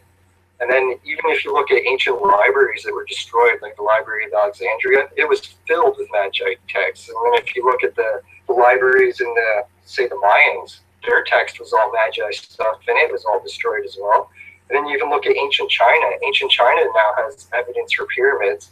And the first emperor of China, well, one of the first things he did was he burned all the records. So a lot of this Magi stuff just keeps getting destroyed and destroyed and destroyed. The cover-up just never ends. Exactly. There's so much mystery, you know. Like, I mean, the Book of Enoch was taken out of the Bible. Yeah. But I think it was the Catholics that did that. They didn't want it for some odd reason. Yeah, it's amazing some of the stuff that's gotten taken out. I think we should really re-examine some of these texts that have been taken out and try to find out why they were taken out. Probably didn't want people to talk about the angels and the demons and the giants for some odd reason. And it could be that this knowledge, once you connect to the ancient internet, is going to give you an advantage over people. And then once you have that advantage, it's like in poker, are you going to show everyone your cards, or are you going to hang on to that advantage and exploit people for it, right? Right. So I guess if you want to go on to the next slide, I can show you, here's actually what the three wise men were following. Is their main leader at the time before Jesus was a guy named Zoroaster. And it's funny, if you take a picture of Zoroaster and compare it to a picture of Jesus, there's not a lot of differences there. No. It's almost as if it's just it's the same deity. Yeah, it's almost like we keep getting the same type of prophets over and over again in history, and makes you wonder, is it a coincidence, or is there something to this? Well, the thing is, isn't a picture of Jesus supposed to be taken from the 1500s? Yeah, I would believe so. Or a painting. A painting, yeah, of this guy called George, or some name, I can't remember the name. Yeah, that's it. And he painted that, and it's supposed to be him. When we think of Jesus, even though we're not supposed to be thinking of an image, that image sometimes pops up in my mind. Okay. Well, if we want to go on to the next slide, it's another picture of Jesus here. I think that would be St. John the Baptist probably baptizing Jesus for the first time. Yeah. You got that picture there? Yeah, we have it. All right, well, when I was looking at this picture, I was looking for different evidence now that I could find that some people knew about the winged disc Magi theory back in the olden days, but they weren't allowed to tell anyone because of this cover-up. And then I looked at this picture, I'm like, wow, the way the painter painted the bird at the top, he sure made it look a lot like the winged disc. Yeah? Yeah, he did. So I was thinking, well, who is this guy that painted this, and where did he get this information from? And then I looked him up, and turns out he's one of the most famous inventors in history, maybe second only to Nikola Tesla. I don't know do you know who painted this one? I have no idea. It's Leonardo da Vinci. Da Vinci. He was one of the greatest inventors in the Renaissance period. Yes, when I know everyone who was he is. around with horse and buggies. His warehouse was filled with like mechanical robots and stuff that he was building. So he did this painting, eh? And it's very strange that a man would draw a picture with that on top of the head. Yeah, I was wondering, it's like maybe this was Da Vinci's way of saying that he knew about the Magi tradition, and this is where he got all the information from to build his inventions. Well, I was thinking, well, that's quite a stretch here, and I don't know if I'm really going to be able to make that connection, so I had to do some more research to see if I could prove it. And what's this picture on the right-hand side in the sky? Is that a UFO? It looks like some kind of UFO craft. Yeah, there is quite a few biblical paintings that have UFOs in them. You know, and I don't think those are coincidences either. Yeah. So how I was able to prove it is I actually got some help from one of your previous guests on the show. I think, what's her name, Karen Hughes? Yes, we had her on our show last year. Yeah, she was one of my favorite guests because she was talking all about this Magi stuff and how that the Magi religion is actually who the elite, like the 13 families of the Illuminati, are following this Magi religion. And she disclosed that, and I was like, wow, that's amazing information. And then she gave that list of 13 families. And then one of the names that was on there was the Medici family. So I'm like, I'm going to trace back all these different families and see if I can find a connection to Da Vinci. And as I traced the Medici family name back, you have to go back, I guess, what is it, to the 1600s. But luckily, we got all the information with the internet these days. You can trace those bloodlines back yourself. And when I did, I found out that the Medicis had an academy. And this academy is where Da Vinci actually learned and got taught. So I was like, wow, isn't that a coincidence that the Medici family, the 13 families of the Illuminati, gave Da Vinci his information to build his inventions. And they probably got this technology from you know who. Yeah. So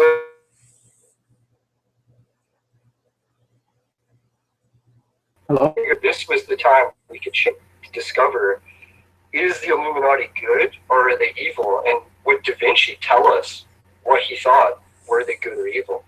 So if you want to go on to the next slide. Yeah, we're gonna go. We're on it now. All right, so there it is. It's the picture of Leonardo da Vinci, and he's telling us what he thinks about these families of the Illuminati. Is that the Medici made me, and that the Medici destroyed me. So I don't think he's saying that these guys are giving him information without some sort of horrible penalty. That was made. That went wrong. Yeah, I think it just says that he got their information from them. And he was not pleased in the end. Like, I don't know if you know how the story of Da Vinci ended, but it did not end good. Maybe a topic for another show. Yeah, exactly. But yeah. And if you want to go on to the next slide, man. Here's one of my favorite ones, and I think it was a good one for your show because you got the picture starting up there now? Yeah, we do.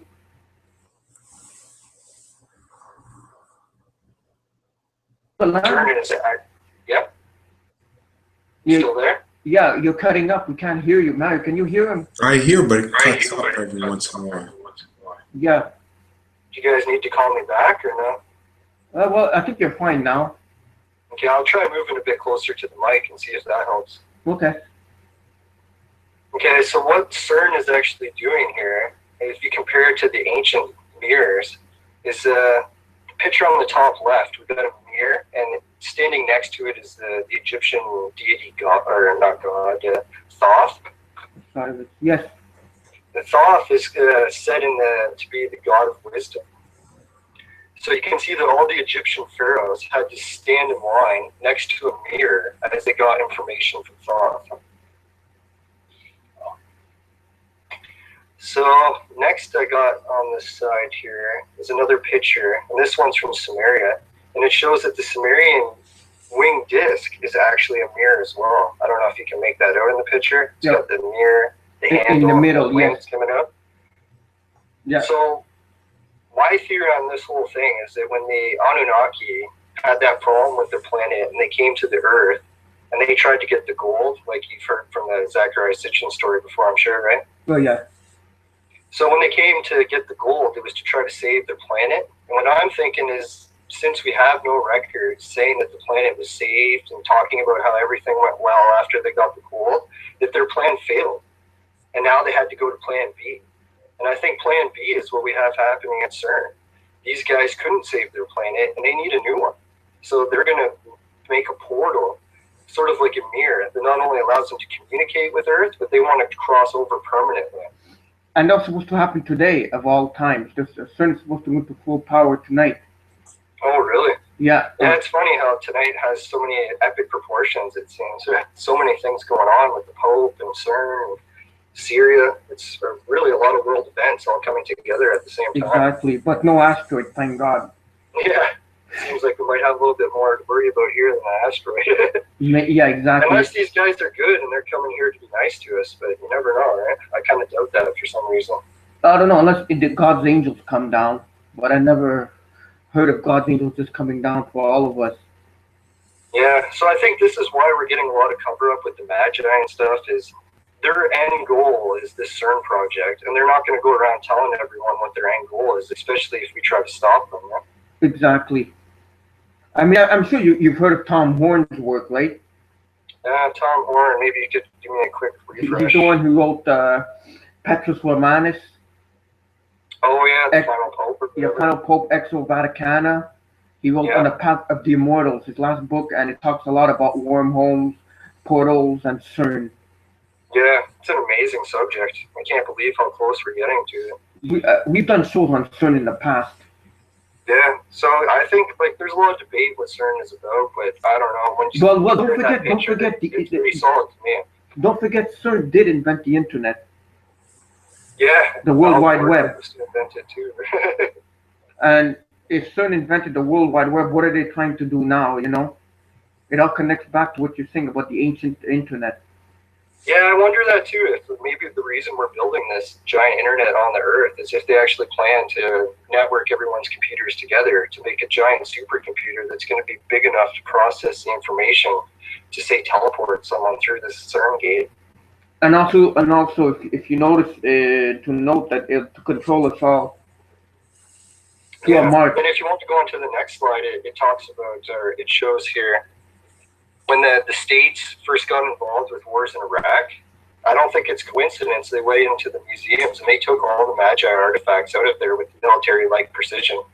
And the U.S. never acknowledged that. They said that it wasn't them that did it, but the people that witnessed it happen said that there was no way that it wasn't an organized event.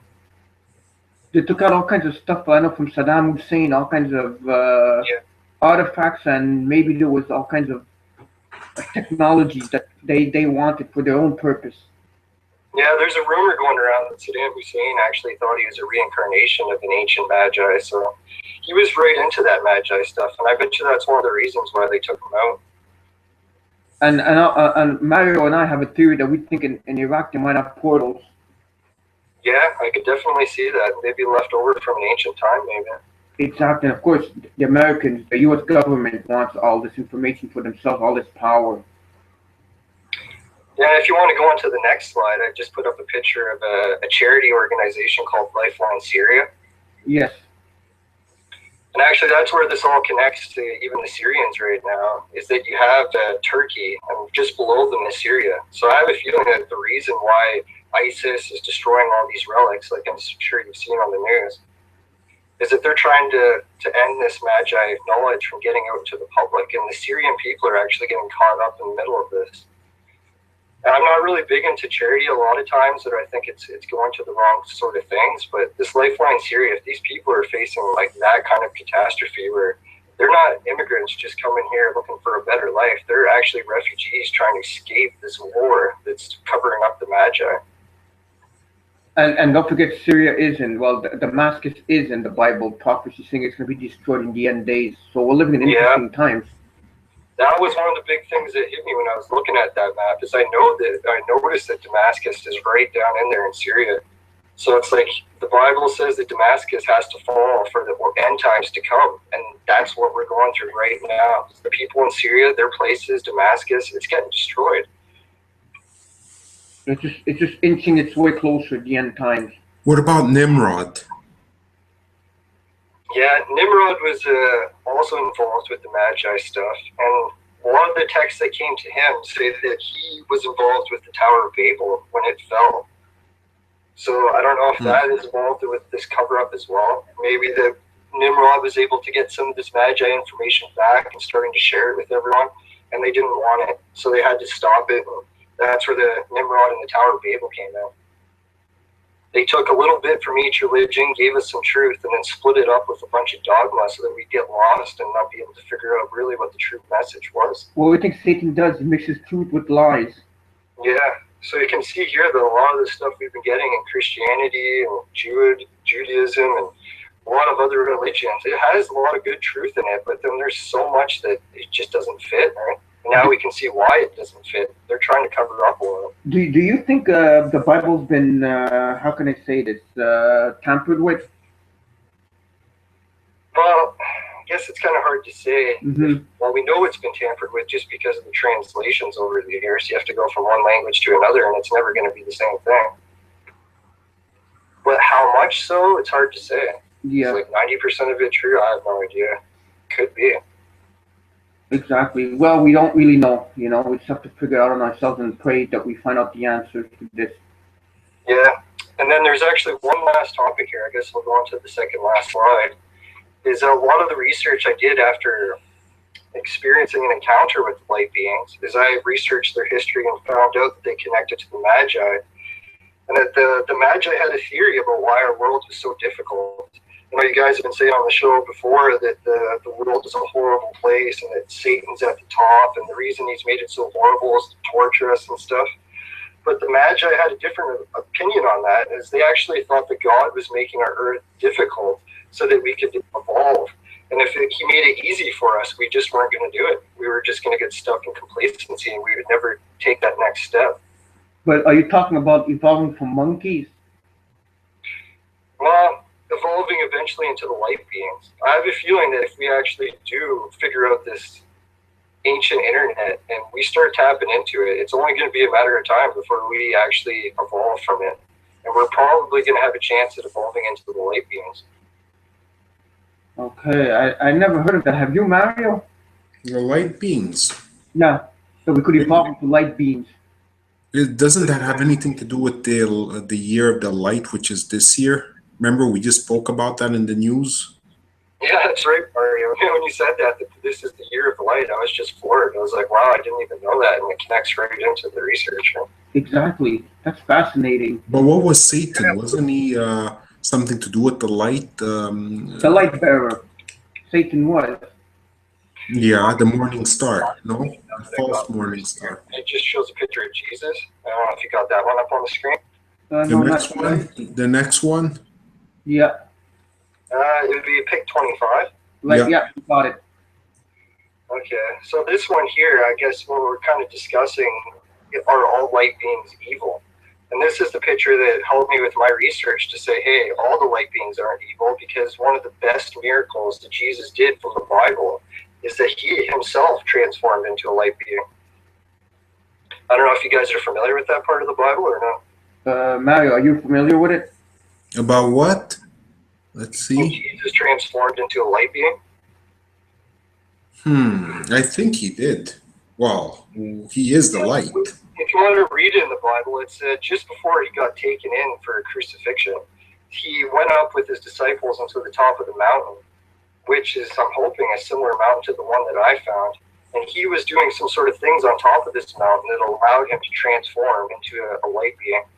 And actually, when he came back down the mountain to tell all of his disciples, all the disciples were sleeping. They couldn't even wait for him to get back. So when he woke them up and told them about the light being, that's actually when the guards came and he got turned over. So that was one of the last things he did before he was taken into custody. Is he himself transformed into a light being.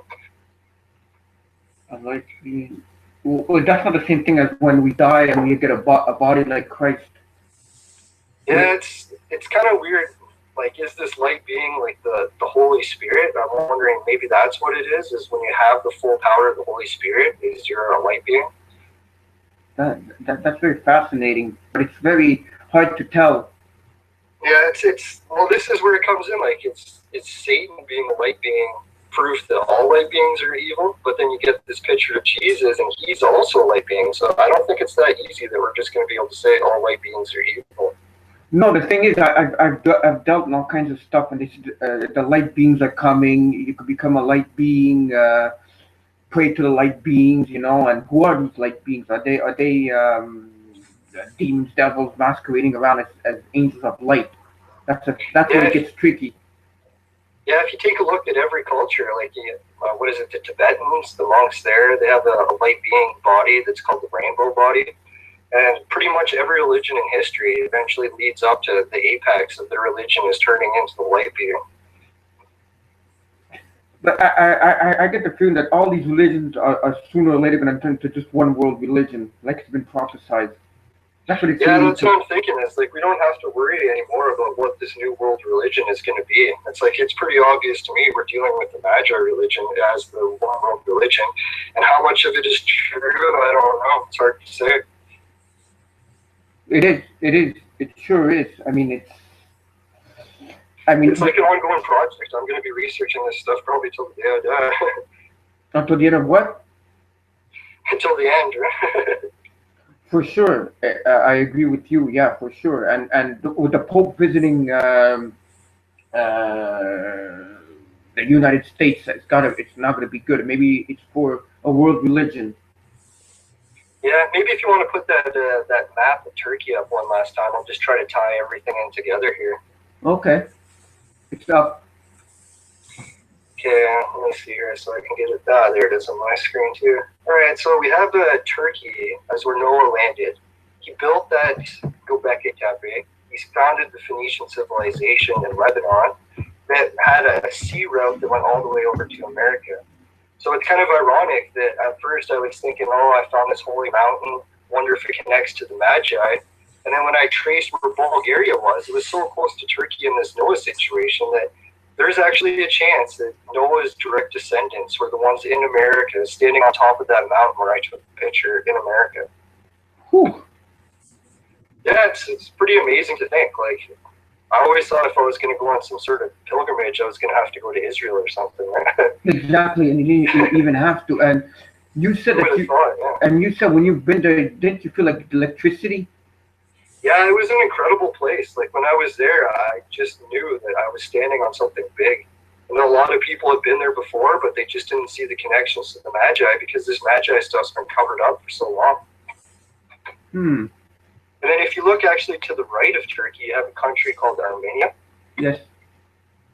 I looked into the history a bit of Armenia to see what was going on there. And their version of Christianity is almost filled with Magi stuff. I was like, wow, how come I've never heard about these Armenian Christians that have a Magi Jesus the Phoenician that he was called and stuff. And then I found out Armenia has actually been part of this cover-up as well, where their people just got slaughtered, and a lot of this stuff was covered up. The genocide. So the cover-up didn't just start or end in Syria; it began in Armenia as well. All of this probably genocide because of the cover-ups of all these religion and the ancient knowledge that they don't want us to know. Yeah. Yeah, so just to summarize, that's what I think is what the connection is to Syria as well. Like Syria being so close to Turkey, it's just the hotbed for where this Magi stuff is going to be found. And it's really awful for these people to be going through such a crisis right now that they're getting caught right up in the middle of the biggest battle in history. Right? This is the biblical end times. It's like if you're not going to help anyone, you should really help the people that are going through the biblical end times and are on the front lines. It's as if all the biblical prophecies are all coming in piece by piece like a puzzle. Yeah, like today's the 23rd and everyone said something big was going to happen today. Well, on your show, people are finding out that Damascus is falling, and it's falling because of this world religion that's connected back to the Magi. So I think it's a pretty big discovery. Yeah, the thing is, we can't say on this day, oh, this is going to happen, like, you know, because the way I see it is, no one knows the day or the hour, nor the angels, nor the Son, only the Father. So Yeah, we don't know the day it's going to end, but we can see now that it's begun. Yeah, exactly. But what they did last couple of months is just post everything to this date over here, September 23rd, that all this stuff's gonna happen. Yeah, well, almost as if it's a false flag. Almost as if all of this was put together as a false flag for some whatever reason that they have that maybe we'll find out in the near future. This could be called like a false flag because nothing really amazing big has happened on their end. Yeah, it'd be nice if while the Pope's visiting that some people were watching the MnRTV show and they talked to him about this Magi stuff and asked him to open up the Vatican archives. Because the Vatican archives are going to be loaded with this Magi text, and I have a feeling that's why they don't let everyone in. Because they don't want people to find out about the Magi. Exactly, and hopefully tonight that's the big thing, the Magi connection to the Illuminati and world events. That could be what the only big thing that's happened. Don't you agree, Mario? Yeah, definitely. For sure. Yeah, we did cover a lot of stuff on the show today, so I hope it wasn't too confusing. No, it wasn't confusing at all. I got the drift right away. You know, it's still all new to us, but you know, it's always good. Yeah, it's not the easiest stuff to explain either. Like I've only told maybe like 2 or 3 other people about this, and a lot of them don't have a background in the ancient history stuff, and they just look at you like you have 2 heads, right? And it's hard to follow. Exactly, for sure. So, in closing, is there anything you would like to add? I guess in closing, I'd just like to say that one of the new projects I'm working on is I'm going to be going to a Syria Aid concert. I'm trying to help raise money to help these people in Syria that are going through these end times. It's because they're really going through a lot. You're going to Syria? No, I'm actually going to a concert here in Ontario where they're raising some money for Syria refugees. Okay. And I'd just like to say, too, that like a lot of times people are praying to God, and they're always asking Him for different things. And people ask God, like I've prayed to Him before and asked Him for what I want. And it's funny how people say the prayers aren't answered, but if you look carefully, sometimes God actually gives you what you need and not what you pray for. Oh, what you need, yeah. Well, not what you ask for. Like, I don't think He'll ask, if you ask Him for $1 million, He'll give it. But He might actually give you enough just so you can get by. Which many times is more than enough. Yeah, and with this light body stuff coming up too, it's like we shouldn't get all down about the world being such a difficult place, because the reason it's difficult, I think, is to help us evolve. Exactly, and to be tested, but sometimes it gets demoralizing. No, it is a little bit depressing these times with the economy and the way the wars are breaking out and everything. But I think good times are in the horizon. We're gonna come through this on top. In the end of all ends, for sure, I agree with you. It's hard to believe this is all for nothing. No. There's a purpose to everything. Yeah, I agree with you there. Well, yes. Well, all right, Leland, Mario, and myself want to thank you very much for coming on the show, right, Mario? Yes, thank you. There's so much information. I'm definitely going to have to rewatch this show just to observe this information. If you guys ever want to have me back, I think I only covered about maybe 10 to 15% of my actual material, so I could do a couple more shows on this if you want. For sure, definitely, of course, for sure. Just let us know with the information, and for sure, we'd be more than glad to have you back on, you know? All right, sounds good. It's like tonight was actually one of the funnest times I've ever had in my life, actually getting a chance to share my research with the world. Well, it was all our pleasure too, trust me, and we want to thank you very much for coming on the show, and we'll talk to you soon again. And as you know, once the show's up, post it everywhere that you can. Oh yeah, I'll be sharing it all with my family and friends. And everybody and groups, that's what we're going to be doing, you know. So we want to thank you very much for coming on the show, and God bless you, Leland. Thank you. God bless you guys too. I hope you keep up the good work, and I'll see you in Chitango next week. Yes, thank you very much. Good night. Right, later. Thank you. What a show we had tonight, didn't we?